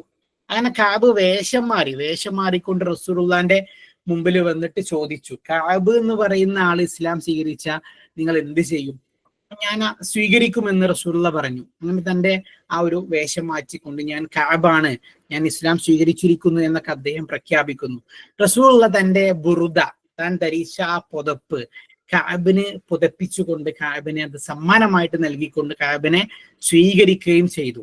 പിന്നീട് റസൂലുള്ളാഹിനെ മദ്ഹ് ചെയ്തുകൊണ്ട് കഅബ് ഒരുപാട് പാടുന്നുണ്ട്. ബാനത്ത് സ്വാദിലും പാടിയിട്ടുണ്ട്. ആ ബാനത്ത് സ്വാദിൽ പാടി, അങ്ങനെ ആ ബാനത്ത് സ്വാദിന് വേറൊരു പേരും കൂടെ നൽകി. ബുറുദ എന്ന പേരിലും ആ ബാനത്ത് സ്വാദ് പിന്നീട് അറിയപ്പെട്ടു. ഏറ്റവും പ്രധാനപ്പെട്ട പോയിന്റുകൾ ഇവിടെയാണ് കിടക്കുന്നത്. കഅബ് എഴുതിയിട്ടുള്ള ഖസീദയാണ് ബാനത്ത് സ്വാദ്. അതിന്റെ മറ്റൊരു പേരാണ് ബുറുദ എന്നുള്ളത്. അത് ലാമിലാണ് അവസാനിക്കുന്നത്. ബസീത്തു ബഹറിലാണ് ഇത് എഴുതപ്പെട്ടത്. 58 വരികളാണ് അതിനുള്ളത്. ഇനി അതിലെ മത്തുല തുടക്കം ഇവിടെ കൊടുത്തിട്ടുണ്ട്. ബാനത്ത് സ്വാദ് എന്ന വാക്കുകൊണ്ടാണ് തുടങ്ങുന്നത്. ഇനി അതിൽ റസൂലുള്ളാഹിനെ മദ്ഹ് ചെയ്ത ഭാഗം, ഇന്ന റസൂല ലസൈഫുൻ യുസ്തലാഉ ബിഹി, ഈ വാക്ക്, ഈ ഒരു വരി വളരെ ഫേമസ് ആണ്. റസൂലുള്ളാഹിനെ അദ്ദേഹം മദ്ഹ് ചെയ്തിട്ടുള്ള വരികളാണ്, ഇമ്പോർട്ടന്റ് ആണ്, നോട്ട് ചെയ്യുക. അപ്പൊ ഞാൻ കഅബിനെ അവസാനിപ്പിക്കുകയാണ്. കഅബിന്റെ പ്രധാനപ്പെട്ട വരികളൊക്കെ ഇവിടെ കൊടുത്തിട്ടുണ്ട്. PSCയെ സംബന്ധിച്ചിടത്തോളം അത്ര ഇമ്പോർട്ടന്റ് അല്ല, എന്നാലും നിങ്ങൾ PDF കിട്ടുന്ന സമയത്ത് അതൊക്കെ ജസ്റ്റ് ഒന്ന് നോട്ട് ചെയ്ത് വെക്കുക. ഇനി ഏറ്റവും 4-മത്തെ ആള്, ഈ മുഹല്ലറമി കവികളിലെ അവസാനത്തെ ആളിലേക്കാണ് പോകുന്നത്. ഹുത്തൈയെ പറ്റിയാണ് പറയാനുള്ളത്. ഹുത്തയെ കുറിച്ച് പൊതുവെ PSCക്ക് ചോദിക്കാറില്ല. ആദ്യത്തെ 3 ആളിൽ നിന്ന് നമുക്ക് പ്രതീക്ഷിക്കാം. പക്ഷെ ഹുത്തയെ കുറിച്ച് ചോദ്യങ്ങൾ കുറവാണ്. അതുകൊണ്ട് മാത്രം പിന്നെ നിങ്ങൾ ജസ്റ്റ് നോക്കുക. അബൂ മുലൈക്ക ജറുവൽ ഇബ്നു ഔസ് എന്നുള്ളതാണ് അദ്ദേഹത്തിന്റെ യഥാർത്ഥ പേര്. വുലിദ ഫി ബനി അബസ്, അദ്ദേഹം ജനിച്ചത് ഇഷ്തഹറ ഫിൽ ഹജാ, അദ്ദേഹം ഫേമസ് ആയ മേഖല ഹജാ ആണ്. അറബികളുടെ കൂട്ടത്തിൽ തന്നെ ഏറ്റവും വലിയ ആക്ഷേപം നടത്തിയയാള് എന്ന് അദ്ദേഹത്തെ പറ്റിയാണ് പറയാറുള്ളത്. ജരീറിനെ കുറിച്ച് നമ്മൾ പറഞ്ഞു, ഏറ്റവും വലിയ ആക്ഷേപം ജരീറിൻ്റെതാണ്. ജരീർ കഴിഞ്ഞാൽ അറബി സാഹിത്യം പരിശോധിക്കുമ്പോൾ ഏറ്റവും വലിയ ആക്ഷേപം നടത്തിയിട്ടുള്ള ആള് ഹുതൈഅയാണ്. എത്രത്തോളം എന്ന് ചോദിച്ചാൽ സ്വന്തത്തെ പോലും, ഉപ്പയും ഉമ്മയും സ്വന്തത്തെ പോലും ആക്ഷേപിച്ചുകൊണ്ട് അദ്ദേഹം പാടിയിട്ടുണ്ട്. ലുഖൈബ, അദ്ദേഹത്തിന്റെ ലഖബ് ഹുതൈഅ എന്നുള്ളതാണ്. യഥാർത്ഥ പേര് ഞാൻ പറഞ്ഞല്ലോ. ഇനി അദ്ദേഹത്തിന് എന്തുകൊണ്ടാണ് ഈ ലഖബ് കിട്ടിയത്? ഖസ്റുൽ ഖാമ, അദ്ദേഹത്തിന്റെ പിന്നെ നീളക്കുറവ്, അദ്ദേഹം കുള്ളനായിരുന്നു. അതുകൊണ്ടാണ് അദ്ദേഹത്തിന് ആ ഒരു പേര് കിട്ടിയിട്ടുള്ളത്. ഹുതൈഅ എന്നുള്ള പേര് അദ്ദേഹത്തിന് കിട്ടിയിട്ടുള്ളത്. അദ്ദേഹത്തിന്റെ ഉപ്പാന്റെ പേരും ഉമ്മാന്റെ പേരും കൊടുത്തിട്ടുണ്ട്, ആവശ്യമില്ല. ഓമന പേര്, കുനിയത്ത്. ഇനി ഹജാ ഉമ്മുഹു അബുഹു വനഫ്സിഹി, അദ്ദേഹം പിന്നെ സ്വന്തം ഉമ്മാനെയും സ്വന്തം ഉപ്പാനെയും സ്വന്തത്തെ പോലും അദ്ദേഹം എന്ത് ചെയ്തിട്ടുണ്ട്? സ്വന്തത്തെ കുറിച്ച് പോലും കളിയാക്കിക്കൊണ്ട് മോശമാക്കിക്കൊണ്ട് പാടുക പറയുമ്പോൾ അത്രക്ക് ഹജാ അദ്ദേഹത്തിന്റെ തലയിലുണ്ട് എന്നുള്ളതാണ് അതിന്റെ അർത്ഥം. അപ്പൊ ഞാൻ അദ്ദേഹത്തെ പറ്റി കുറെ കാര്യങ്ങൾ കൊടുത്തിട്ടുണ്ട്, അത് അത്ര ഇമ്പോർട്ടന്റ് അല്ല. ഇന്ന് നമുക്ക് കുറച്ച് തോനെ ഡിസ്കസ് ചെയ്യാനുണ്ട്. അതുകൊണ്ടാണ് ഞാൻ കുറച്ചും കൂടെ സ്പീഡിൽ പോകുന്നത്. ഇനി ഉമർ റളിയല്ലാഹു അൻഹുമായി ബന്ധപ്പെട്ടുകൊണ്ട് ഹുതൈഅക്ക് കുറച്ച് സംഭവങ്ങളുണ്ട്, അതും കൂടെ ഒന്ന് നോക്കുക. ഉമർ റളിയല്ലാഹു അൻഹു അദ്ദേഹത്തെ ജയിലിൽ അടക്കുന്നുണ്ട്. എന്തുകൊണ്ടാണ്? കാരണം സബർഖാൻ ഇബ്നു ബദർ എന്ന് പറയുന്ന ഉമർ റളിയല്ലാഹു അൻഹുവിന്റെ ജോലിക്കാരനുണ്ട്. ഈ ഉമർ റളിയല്ലാഹുവിന്റെ ജോലിക്കാരൻ സബർഖാനിനെ അദ്ദേഹം ഉമർ റളിയല്ലാഹു അൻഹു സകാത്ത് പിരിക്കാൻ വേണ്ടിയിട്ട് പറഞ്ഞയച്ചു. ആരുടെ അടുത്തേക്ക്? ഹുതൈഅന്റെ അടുത്തേക്ക് പറഞ്ഞയച്ചു. ഹുതൈഹ ഹജാ ആമില ഉമർ, ഉമർ റളിയല്ലാഹു അൻഹുവിന്റെ ഈ ജോലിക്കാരനെ സകാത്തും ചോദിച്ചു വന്നപ്പോ അവിടുന്ന് ആക്ഷേപിച്ചു വിട്ടു. ആ കാരണം കൊണ്ട് ഉമർ റളിയല്ലാഹു അൻഹു ഇദ്ദേഹത്തെ ജയിലിൽ അടക്കുകയാണ്. ഇനി ഇദ്ദേഹത്തിന്റെ ഒരു പ്രത്യേകത എന്താ വെച്ചാല്, ഇദ്ദേഹം ആരെ കണ്ടാലും, അത് ആൺ പെൺ വ്യത്യാസമൊന്നുമില്ല, ആരെ കണ്ടാലും നന്നായിട്ട് ആക്ഷേപിച്ചുകൊണ്ട് കവിത പാടും. അപ്പൊ ആളുകൾ എന്ത് ചെയ്യും? അവരെ കയ്യിൽ എന്താണോ ഉള്ളത് അതൊക്കെ ഇയാൾക്ക് ഇട്ടെറിഞ്ഞു പോകും. ഇനി ഇയാൾ അതൊക്കെ പെറുക്കിയെടുത്തു പോകും. ഇങ്ങനെയാണ് ചരിത്രത്തിൽ നമ്മൾ കാണുന്നത്. ഉമർ റളിയല്ലാഹു അൻഹുവിന്റെ ഭരണകാലഘട്ടത്തിൽ ഉമർ റളിയല്ലാഹു അൻഹുവിന്റെ പിന്നെ ഒരു ചരിത്രത്തിൽ നമുക്ക് കാണാം. ഉമർ റളിയല്ലാഹു അൻഹു പിന്നെ 3000 ദിർഹം നൽകിക്കൊണ്ട് ഇദ്ദേഹത്തിന്റെ അടുത്തുനിന്ന് എല്ലാ സാധനങ്ങളും തിരിച്ചു വാങ്ങിയിട്ട് പിന്നെ മുസ്ലിങ്ങൾക്ക് തിരിച്ചു കൊടുക്കുന്ന സംഭവമൊക്കെ ചരിത്രത്തിൽ നമുക്ക് കാണാൻ കഴിയും. അപ്പൊ ഞാൻ ഈ 4 ആളുകളെ അവസാനിപ്പിക്കുകയാണ്. പിന്നെ മുഹല്ലറമി കവികളാണ് നമ്മൾ ഡിസ്കസ് ചെയ്തത്. അതില് ഈ 4 ആളുകൾ ഹസ്സാൻ ഇബ്നു സാബിത്ത്, അൽ ഹൻസ, കഅബ് ബിൻ സുഹൈർ, ഈ 3 പേരിൽ നിന്ന് ചോദ്യങ്ങൾ പ്രതീക്ഷിക്കാം. ഖുതൈഅയിൽ നിന്ന് ചോദ്യങ്ങൾ ഉണ്ടാവാൻ സാധ്യതയില്ല. ഇനി മുഹ്ലറമി കവികൾ എന്നുള്ളത് തന്നെ പൊതുവെ ഒരുപാടൊന്നും ചോദ്യങ്ങളിൽ കാണാത്ത ഏരിയയാണ്, കുറച്ചാണ് ചോദിക്കാറുള്ളത്. അതിനനുസരിച്ച് തന്നെ നമ്മൾ പ്രാധാന്യം കൊടുക്കുക. ഇൻഡോ അറബ് പോലെയുള്ള വലിയ വലിയ ടോപ്പിക്കുകൾക്ക് കൊടുക്കുന്ന അത്ര പ്രാധാന്യം പിന്നെ മുഹ്ലറമി കവികൾക്ക് നമ്മൾ നൽകേണ്ടതില്ല. ആ രൂപത്തിൽ ചോദ്യം വന്നിട്ടുള്ളൂ എന്നുള്ളത് കൊണ്ടാണ് ഞാനത് പറഞ്ഞത്. ഇനി ആ ഏരിയ നമ്മൾ മാറ്റി വെക്കുകയാണ്. പിന്നെ ഇസ്ലാമിക കാലഘട്ടത്തിലെ പ്രധാനപ്പെട്ട ഒരു ഏരിയയാണ് അൽ ഉലൂമുൽ ഇസ്ലാമിയ എന്നുള്ള ഏരിയ. ഇസ്ലാമിക വിജ്ഞാനങ്ങൾ അല്ലെങ്കിൽ ഇസ്ലാമികമായിട്ടുള്ള കുറച്ച് പിന്നെ കാര്യങ്ങൾ. ഇവിടെ നിന്ന് ചോദ്യങ്ങൾ വരാറുണ്ട്. പക്ഷേ നമ്മളുടെ ഭൂരിഭാഗം ആളുകളും പിന്നെ ഒരു 99% ആളുകളും പിന്നെ മുസ്ലിങ്ങളാണ്. അതുകൊണ്ട് തന്നെ നമ്മൾക്കൊക്കെ കൃത്യമായിട്ട് ഉത്തരം ചെയ്യാൻ പറ്റുന്ന ഏരിയകളാണ് ഇവിടെ, പറ്റുന്ന ചോദ്യങ്ങളാണ് ഇവിടെ നിന്ന് ചോദിക്കാറുള്ളത്. അപൂർവം ചോദ്യങ്ങളൊക്കെ ഇവിടെ നിന്ന് നമ്മൾക്ക് അറിയാത്ത കാര്യങ്ങൾ ഉണ്ടാവും. അത് മാത്രം ഞാൻ ഒരുപാട് ഈ ഏരിയയിൽ നിന്ന് പറയുന്നില്ല. നമുക്ക് അറിയാത്ത കുറച്ച് പോയിന്റുകൾ മാത്രം, നമ്മൾ മറന്നു പോയിട്ടുള്ളത് മാത്രം ഓർമ്മപ്പെടുത്തുക. ഉലൂമുൽ ഇസ്ലാമിയയിൽ വരുന്നതിൽ ഏറ്റവും പ്രധാനപ്പെട്ടത് ഖുർആനും ഹദീസും തന്നെയാണ്. അതിനുശേഷം മുഹമ്മദ് നബി സല്ലല്ലാഹു അലൈഹി വസല്ലമയുടെ ജീവിതവും ഖുലഫാഉ റാഷിദീങ്ങളുടെ ജീവിതവും നമ്മൾക്ക് പഠിക്കേണ്ടതുണ്ട്. അതൊക്കെ നമുക്ക് അറിയുന്നത് കൊണ്ട് തന്നെ ഞാൻ അധികം അത് പറയുന്നില്ല. എന്നാൽ കുറച്ച് പോയിന്റുകൾ നോക്കാം. ഇനി എങ്ങനെയാണ് ചോദ്യങ്ങളിൽ ഈ ഏരിയ എത്രത്തോളം വന്നിട്ടുണ്ട് എന്നുള്ളതും കൂടെ നോക്കാം. അല്ലദീനഹും അൻ സ്വലാത്തിഹിം സാഹൂൻ, ഈ ഒരു ചോദ്യം 2 കൊല്ലം മുമ്പത്തെ അല്ലെങ്കിൽ 2023 തോന്നുന്നു, ഒരുപാട് വർഷം മുമ്പല്ല, 2023 ചോദിച്ച ചോദ്യമാണ്. പിന്നെ ഏത് പിന്നെ സൂറത്തിലാണ് ഈ ആയത്തുള്ളത്? ഈ രൂപത്തിൽ സിമ്പിളായ ചോദ്യമാണ് ഉണ്ടാവാറുള്ളത്. അവ്വലു മൻ ഹാവല ഫീ തദ്വീനിൽ അഹാദീസ്, ഹദീസുകളൊക്കെ ആദ്യമായിട്ട് ക്രോഡീകരിക്കാൻ ശ്രമിച്ചത് ആരാണ്? ഇതൊക്കെ കുറച്ചാളുകളൊക്കെ വട്ടം കറക്കിയ ചോദ്യമാണ്. അതേപോലെ തന്നെ പിന്നെ മൗദൂ, മുർസല്, ഈ 2 വിഭാഗം ഹദീസുകൾ, മൗദൂ ആയ ഹദീസുകളും മുർസലായ ഹദീസുകളും ഏത് ഇനത്തിലാണ് പെടുന്നത്? ദഈഫ് എന്ന ഇനത്തിലാണ് പെടുന്നത്. ഇത് ചോദിച്ചതാണ് കേട്ടോ, PYQ ആണ്, PSCക്ക് ചോദിച്ചതാണ്. ബഖറയിൽ ഒരു ആയത്ത് കൊടുത്തിട്ട് ഏത് സൂറത്തിൽ നിന്നാണെന്ന് ചോദിച്ചിട്ടുണ്ട്. ഹദീസ് മുതവാത്തിറിനെ കുറിച്ച് ചോദിച്ചിട്ടുണ്ട്. സെയ്ദ് ബിൻ സാബിത്ത്, അത് ഖുർആൻ എഴുതി വെച്ചത് ആരാണെന്നുള്ള ചോദ്യം ഉണ്ടായിട്ടുണ്ട്. പിന്നെ യമാമ യുദ്ധത്തെ പറ്റിയും ചോദിച്ചിട്ടുണ്ട്. അതേപോലെ തന്നെ അബൂബക്കർ സിദ്ദീഖ് റളിയല്ലാഹു അൻഹുവിന്റെ ഒരു കൗല് കൊടുത്തിട്ട് ആരാണ് ഇത് പറഞ്ഞത്? ഈ രൂപത്തിലൊക്കെ ചോദ്യങ്ങളുണ്ട്. അപ്പൊ ഈ ചോദ്യങ്ങൾ വായിച്ചിട്ട് നമ്മൾക്ക് തന്നെ പിന്നെ നെക്സ്റ്റ് ലെവലിൽ ഇനി എങ്ങനെ ചോദിക്കും എന്നുള്ളൊരു ധാരണ ഉണ്ടാവണം. അപ്പൊ നോക്കാം, നമുക്ക് വിശുദ്ധ ഖുർആനെ കുറിച്ച് ഒട്ടനവധി കാര്യങ്ങൾ പറയാനുണ്ട്. പക്ഷേ പിന്നെ PSCയുമായി ബന്ധപ്പെട്ടുള്ള കുറച്ച് കാര്യങ്ങൾ മാത്രമാണ്. അവ്വലു കിതാബുൻ ദുവ്വിന ഫിൽ ലുഗത്തിൽ അറബിയ, എല്ലാ സ്ഥലത്തും ചോദിക്കുന്നതാണ്. അറബി ഭാഷയിൽ ക്രോഡീകരിച്ച ആദ്യത്തെ ഗ്രന്ഥം വിശുദ്ധ ഖുർആനാണ്. മക്കിയ സൂറത്തുകൾ എത്ര, മദനീയ സൂറത്തുകൾ എത്ര എന്നുള്ളത് പല അഭിപ്രായങ്ങളുണ്ട്. അത് 2886 എന്ന് പറയുന്നുണ്ട്, 2193 എന്നൊക്കെ പറയുന്നുണ്ട്. അതിൽ PSCയിൽ ഒരിക്കൽ വന്നത് 2886 എന്നുള്ളതാണ്. മക്കിയ മദനിയൊക്കെ ശരിക്കും പിന്നെ പല അഭിപ്രായ വ്യത്യാസങ്ങളുള്ള പോയിന്റ് തന്നെയാണ്. അത് കണക്കാക്കുന്ന രൂപമൊക്കെ പല പണ്ഡിതന്മാരും വ്യത്യസ്തമായിട്ട് പറഞ്ഞിട്ടുള്ളതാണ്. എനിവേ ഒരു തവണ ഇത് ചോദിച്ചിട്ട് 2886 അതിന് ഉത്തരമായിട്ട് വന്നിട്ടുള്ളത്. അതും കൂടെ നമ്മൾ ശ്രദ്ധിക്കുക. നസലൽ ഖുർആൻ ഫിൽ ലുഗത്തിൽ ഖുറൈശ്, ഖുറൈശികളുടെ ഭാഷയിലാണ് വിശുദ്ധ ഖുർആൻ ഇറങ്ങിയിട്ടുള്ളത്. പിന്നെ പ്രത്യേകം പിന്നെ നമ്മൾ അത് ശ്രദ്ധിക്കണം. നമ്മൾ പിന്നെ മലയാള ഭാഷ പറയുമ്പോൾ നമ്മൾ പറയാറുണ്ട് പിന്നെ കോട്ടയത്തെ ഭാഷയാണ് ഒന്നും കൂടെ മികച്ചത്. കോട്ടയം, ആലപ്പുഴ, പത്തനംതിട്ട അവിടെയൊക്കെയാണ് ഏറ്റവും മികച്ചതെന്ന് പറയാറുണ്ട്. അതുപോലെ അറബി ഭാഷയിൽ മിളുറു ഭാഷ അല്ലെങ്കിൽ ഖുറൈശികളുടെ ഭാഷയാണ് ഒന്നും കൂടെ മുന്തി നിൽക്കുന്നത്. ആ ഖുറൈശി ഭാഷയിലാണ് വിശുദ്ധ ഖുർആൻ ഇറങ്ങിയിട്ടുള്ളത്.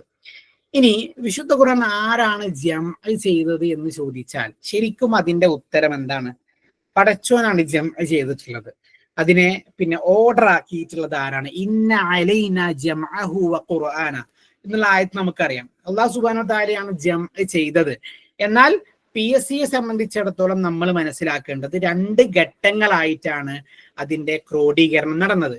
ഒന്നാമത്തെ ഘട്ടത്തിൽ അബൂബക്കർ സിദ്ദീഖ് റളിയല്ലാഹു അൻഹു ഖലീഫയായിരിക്കുന്ന കാലഘട്ടത്തിലാണ് യമാമ എന്ന യുദ്ധം നടക്കുന്നത്. ചോദിച്ചിട്ടുണ്ട് യമാമ യുദ്ധത്തെ പറ്റി. 70ഓളം വരുന്ന ഹാഫിളീങ്ങൾ ഷഹീദായി. അതുകൊണ്ട് തന്നെ വിശുദ്ധ ഖുർആൻ നിലനിൽക്കുന്നതിനെ പറ്റി ആശങ്കകൾ ഉണ്ടായി. ഉമർ റളിയല്ലാഹു അൻഹു ദീർഘവീക്ഷണമുള്ള സ്വഹാബിയാണ്. ഉമർ റളിയല്ലാഹു അൻഹു അബൂബക്കർ സിദ്ദീഖ് റളിയല്ലാഹു അൻഹുവിനോട് ഈ കാര്യം പറഞ്ഞു. സെയ്ദ് ബിൻ സാബിത്തിനെ എഴുതി വെക്കാൻ വേണ്ടി ഏർപ്പെടുത്തി. വിശുദ്ധ ഖുർആനിന്റെ ആദ്യത്തെ എഴുതി വെച്ച പൂർണ്ണമായിട്ടുള്ള കോപ്പി ഉണ്ടാക്കി. അത് ഹഫ്സ റളിയല്ലാഹു അൻഹുവിന്റെ കയ്യിൽ സൂക്ഷിക്കാൻ വേണ്ടിയിട്ട് കൊടുത്തു. അപ്പൊ ഈ പോയിന്റുകൾ ശ്രദ്ധിക്കുക.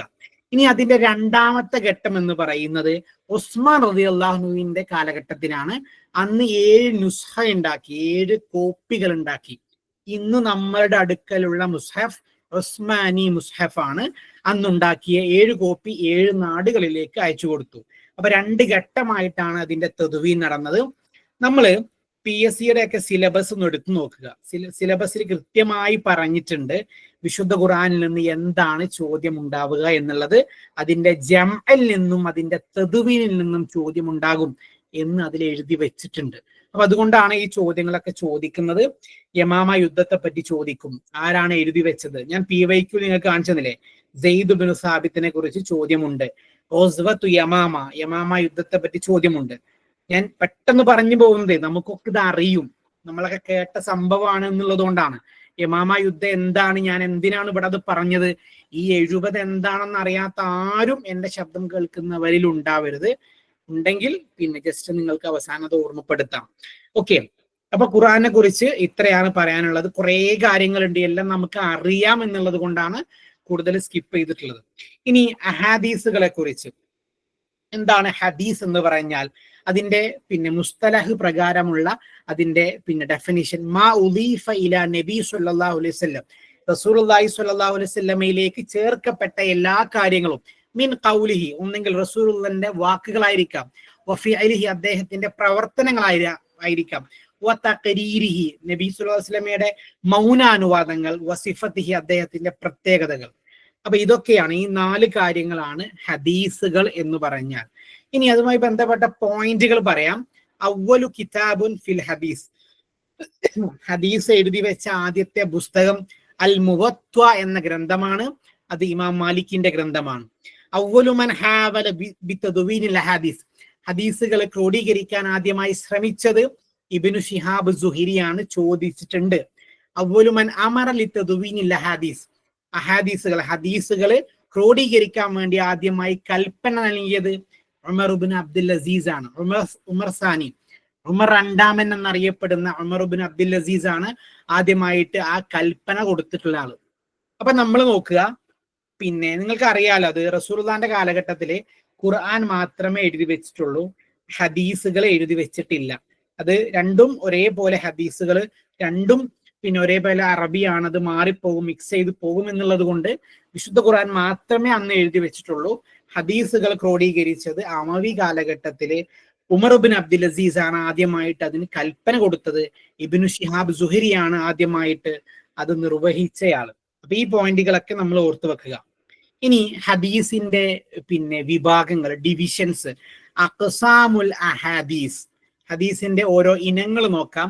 അത് വലിയൊരു ശാഖയാണ്. പിന്നെ അതിൽ നിന്ന് PSC ചോദിച്ചത് മാത്രമാണ് ഞാനിവിടെ പറയുന്നത്. നിങ്ങൾ ഈ PYQ ഞാൻ പറഞ്ഞപ്പോൾ നിങ്ങൾ ശ്രദ്ധിച്ചിട്ടുണ്ടാവും, ഇതില് പല സ്ഥലത്തും ദഈഫായ ഹദീസിനെ പറ്റി ചോദ്യമുണ്ട്. മുർസലും മൗദൂഉം ഏതിൽ പെടുന്നു? ദഈഫിനാണ് പെടുന്നത്, ചോദിച്ചിട്ടുണ്ട്. അപ്പൊ അതുകൊണ്ട് തന്നെ മുത്തവാത്തിറിനെ പറ്റി ചോദ്യമുണ്ട്. മുത്തവാത്തിറിന്റെ ഡെഫിനിഷൻ കൊടുത്തിട്ടാണ് ആ ചോദ്യം വന്നത്. അപ്പൊ ഇങ്ങനെയും ചോദ്യങ്ങൾ ഉണ്ടാവും. അപ്പൊ മുസ്തലഹുൽ ചോദ്യങ്ങൾ നോക്കാം നമുക്ക്. സൗണ്ട് കുറവാട്ടോ. അപ്പൊ അഖ്സാമുൽ അഹാദീസ്, ഇവിടുന്ന് ചോദ്യങ്ങളിൽ വന്ന ഭാഗം മാത്രമാണ് കാര്യമായിട്ട് ഞാൻ ഉൾപ്പെടുത്തിയിട്ടുള്ളത്. ഇവിടെ നമ്മൾ മനസ്സിലാക്കേണ്ട കുറച്ച് ടേമുകൾ. എന്താണ് മുസ്തലഹുൽ ഹദീസ്? ഹദീസ് നിദാന ശാസ്ത്രം. ഹദീസുകളെ കീറി മുറിച്ച് പഠിച്ച് അതിനെ വിഭജിക്കുന്ന ആ ഒരു പിന്നെ ശാസ്ത്ര ശാഖക്ക് പറയുന്ന പേരാണ് അൽ മുസ്തലഹുൽ ഹദീസ്. എന്താണ് സനദ്, എന്താണ് മത്ന്? ശരിക്കും കേട്ടോളൂ, പെട്ടെന്ന് പറയാണ്, ആദ്യമായിട്ട് കേൾക്കുന്നവർ കൺഫ്യൂഷൻ ഉണ്ടാവും. സനദ് എന്ന് പറഞ്ഞാൽ റസൂലുള്ളാഹി സ്വല്ലല്ലാഹു അലൈഹി വസല്ലമയിൽ നിന്ന് പിന്നീട് അത് ആരാണ് കേട്ടത്? ഏത് സ്വഹാബിയാണ് കേട്ടത്? അതിനുശേഷം ഏത് താബിയാണ് കേട്ടത്? അതിനുശേഷം ആരാണ് കേട്ടത്? അങ്ങനെ ഇത് എഴുതി വെച്ച ആളുണ്ടാവും. ഇപ്പൊ ഇമാം ബുഖാരിയാണ് എഴുതി വെച്ചതെങ്കിൽ അതിനിടയിൽ ആരൊക്കെയാണ് ഇത് കേട്ടത്, ആരൊക്കെയാണ് ഇത് എഴുതി വെച്ചത് എന്ന ആ പരമ്പര, ആ ശൃംഖല, ആ ചെയിനിനാണ് സനദ് എന്ന് പറയാം. ഇനി മത്തിൻ എന്ന് പറഞ്ഞാൽ എന്താണ്? മത്തിൻ എന്ന് പറഞ്ഞാൽ ഹദീസിന്റെ കണ്ടന്റ് ആണ്. കണ്ടന്റ് എന്ന് പറഞ്ഞാൽ ഇപ്പൊ ഒരു ഉദാഹരണം പറയാം. ഇന്നമൽ അഅമാലു ബിന്നിയാത്ത്, പിന്നെ ഒരു ഹദീസാണ്. ആ ഹദീസ് റസൂലുള്ളാഹിന്റെ അടുത്ത് നിന്ന് കേട്ടത് ഉമർ റളിയല്ലാഹു അൻഹു ആണ്. ശരിക്കും അങ്ങനെ തന്നെയാണ്. അപ്പൊ ആ ഹദീസിന്റെ സനദ് എന്താണ്? റസൂലുള്ളാഹി സ്വല്ലല്ലാഹു അലൈഹി വസല്ലം അൻ ഉമർ റളിയല്ലാഹു അൻഹു, അങ്ങനെ തുടങ്ങിയിട്ട് ആരൊക്കെ ആ ചെയിനിൽ ഉൾപ്പെട്ടു, അതെങ്ങനെ നമ്മളിലേക്ക് എത്തി, അതാണ് സനദ്. ഇനി ഇന്നമൽ അഅമാലു ബിന്നിയാത്ത് എന്നുള്ള ആ കണ്ടന്റ് ഉണ്ടല്ലോ, ആ കണ്ടന്റ് ആണ് മത്തിൻ എന്ന് പറഞ്ഞാൽ ആ കണ്ടന്റ് ആണ്. അത് മനസ്സിലായി എന്ന് വിചാരിക്കുന്നു. ഈ മൂന്നിൽ നിന്ന് ചോദ്യങ്ങളില്ല. എന്നാൽ മുത്തവാത്തിറിനെ കുറിച്ച് ചോദ്യങ്ങളുണ്ട്. ഹദീസുകളെ, സ്വീകാര്യമായ ഹദീസുകളെയൊക്കെ രണ്ടാക്കിയാണ് കാര്യമായിട്ട് ഡിവിഷൻ നടത്തിയത്.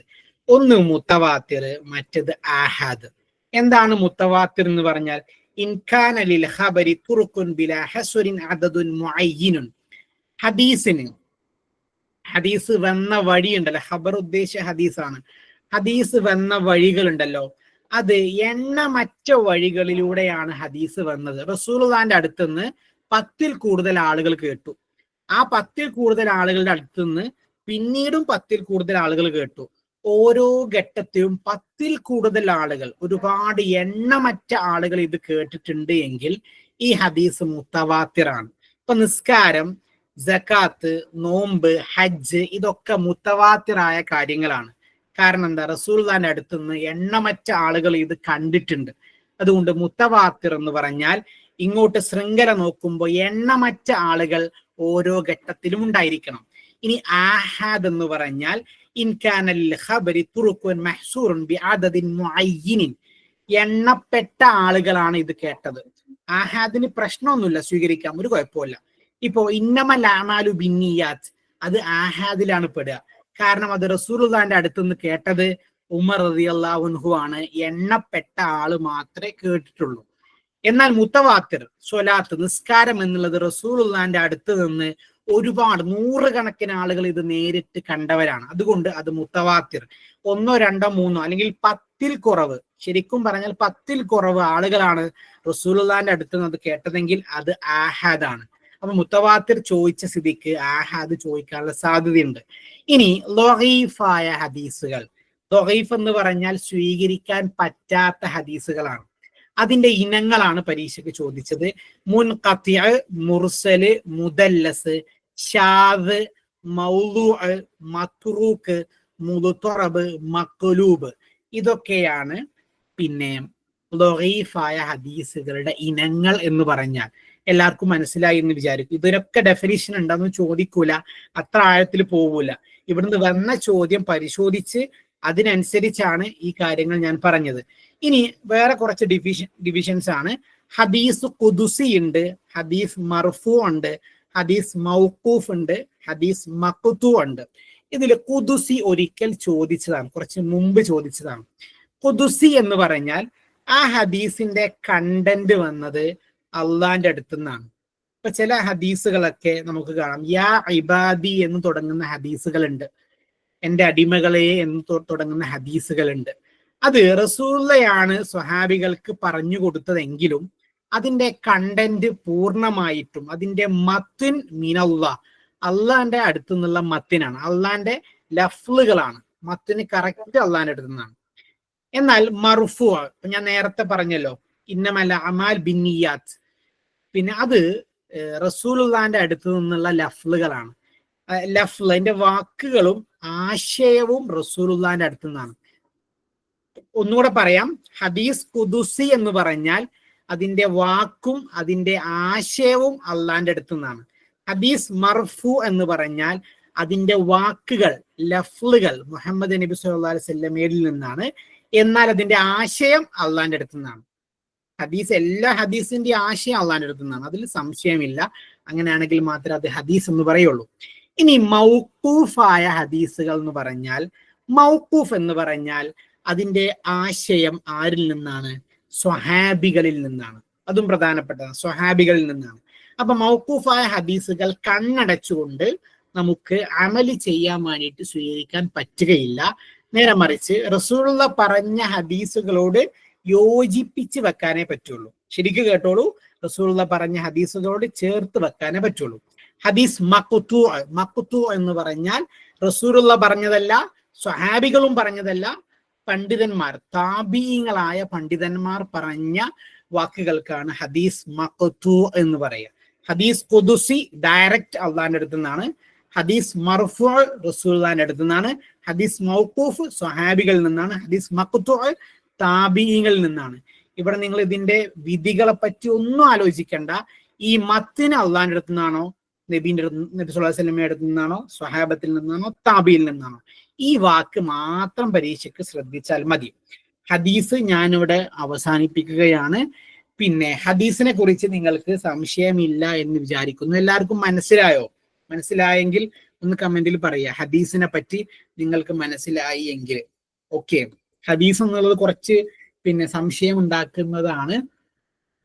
ഹദീസ് എനിക്ക് വൃത്തിയിൽ എനിക്ക് മനസ്സിലായതും എന്നെ പഠിപ്പിച്ചതും എന്നെ പ്രിയപ്പെട്ട റൗളത്തുൽ ഉലൂമിൽ അധ്യാപകരാണ് VM സാറിനെയും അസ്ലം സാറും. ഇവർ രണ്ടുപേരുമാണ് ഈ പേപ്പർ എനിക്ക് എടുത്തു തന്നത്, ഞങ്ങൾക്ക് പഠിപ്പിച്ചത്. അവരെ കൂടെ ഓർക്കുന്നു ഈ സമയത്തും. ഇനി ഞാനിത് അവസാനിപ്പിക്കുകയാണ്. മുഹമ്മദ് റസൂലുള്ളാഹി സ്വല്ലല്ലാഹു അലൈഹി വസല്ലം, മുഹമ്മദ് നബിയുടെ ജീവിതവും അതേപോലെ തന്നെ സ്വഹാബാക്കളുടെ ജീവിതവും പ്രധാനപ്പെട്ടതാണ്. അത് നമുക്ക് പച്ചവെള്ളം പോലെ എല്ലാവർക്കും അറിയാം. അതുകൊണ്ടാണ് ഞാൻ ഒന്നും ഉൾപ്പെടുത്താത്തത്. ഇനി റസൂലുള്ളാഹി സ്വല്ലല്ലാഹു അലൈഹി വസല്ലമയുടെ കവികൾ, ഹസ്സാൻ ഇബ്നു സാബിത്തിന് പുറമെ ഉണ്ടായിരുന്ന കവികൾ, കഅബ് ഇബ്നു മാലിക്, അബ്ദുല്ലാഹ് ഇബ്നു റവാഹ, ഈ സ്വഹാബിമാരെയൊക്കെ ഒന്ന് നോട്ട് ചെയ്ത് വെക്കുക. പിന്നെ പരീക്ഷയ്ക്ക് ചോദിക്കാൻ സാധ്യതയുണ്ട്. ഇനി നേരത്തെ പരീക്ഷയിൽ വന്ന കുറച്ച് കൗലുകൾ പറയാം. ഞാൻ പറഞ്ഞല്ലോ സ്വഹാബത്തിനെ കുറിച്ച് പഠിക്കണം എന്നുള്ളത്. 4 ഖലീഫമാരെ കുറിച്ച് എന്തായാലും പഠിക്കണം, ചോദ്യങ്ങൾ ഉണ്ടാവും. അതിൽ അബൂബക്കർ സിദ്ദീഖ് റളിയല്ലാഹു അൻഹു ഭരണം ഏറ്റെടുക്കുന്ന സമയത്ത് അദ്ദേഹം പറഞ്ഞ കുറച്ച് വാക്കുകളുണ്ട്. ഭരണം ഏറ്റെടുക്കുന്ന സമയത്ത് നിങ്ങളിൽ ദുർബലൻ, നിങ്ങളിൽ ശക്തർ എന്റെ അടുക്കൽ ദുർബലരായിരിക്കും, അങ്ങനെയൊക്കെ തുടങ്ങുന്ന കുറച്ച് അദ്ദേഹത്തിന്റെ ഒരു പ്രഖ്യാപനമാണത്, നയപ്രഖ്യാപനങ്ങളാണ്. അത് ചോദിച്ചു പരീക്ഷയ്ക്ക്. അപ്പൊ അതുകൊണ്ട് തന്നെ അതൊക്കെ ആവശ്യം വരും. ഉമർ റളിയല്ലാഹു അൻഹുവിൽ നിന്ന് വന്ന കൗലുകളുണ്ട്. ഉമർ റളിയല്ലാഹു അൻഹു പിന്നെ ഹിജറ പോകുന്ന സമയത്ത് കഅബയുടെ മുകളിൽ കയറി നിന്ന് നടത്തിയ പിന്നെ വാക്കുകളൊക്കെ ഉണ്ട്. സ്വന്തം ഭാര്യമാരെ വിധവകളാക്കാൻ ആഗ്രഹിക്കുന്നവർ എന്നെ തടഞ്ഞോളൂ എന്നൊക്കെ പറഞ്ഞ വാക്കുകൾ. അതൊരു തവണ PSC ചോദിച്ചിട്ടുണ്ട്. അതേപോലെ ഹാസിബു അൻഫുസഹും ഖബല അൻ തുഹാസബു, നിങ്ങളെ പിന്നെ പടച്ചവൻ നിങ്ങളെ അളക്കുന്നതിന് മുമ്പ് നിങ്ങൾ നിങ്ങളെ തന്നെ അളക്കണം, ഇത് ആര് പറഞ്ഞതാണ്? ഇങ്ങനത്തെയൊക്കെ ചോദ്യങ്ങൾ വന്നിട്ടുണ്ട്. അപ്പൊ ഖുലഫാഉ റാഷിദീങ്ങളുടെ കൗലുകള് പ്രധാനപ്പെട്ടതാണ്.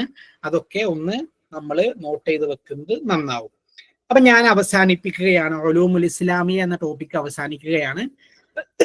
കുറെ സങ്കരമായ കാര്യങ്ങളാണ് ഇന്ന് പറയുന്നത്. അമവിയിൽ നിന്ന് തുടങ്ങി ഇസ്ലാമിയ മുഹ്ലറമി കവികൾ പറഞ്ഞു, ഖുർആനും ഹദീസും പറഞ്ഞു. ഇനി ഇന്നത്തെ അവസാനത്തെ ടോപ്പിക്കായ നഖ്ദിലേക്കാണ് പോകുന്നത്, വിമർശന സാഹിത്യത്തിലേക്കാണ് പോകുന്നത്.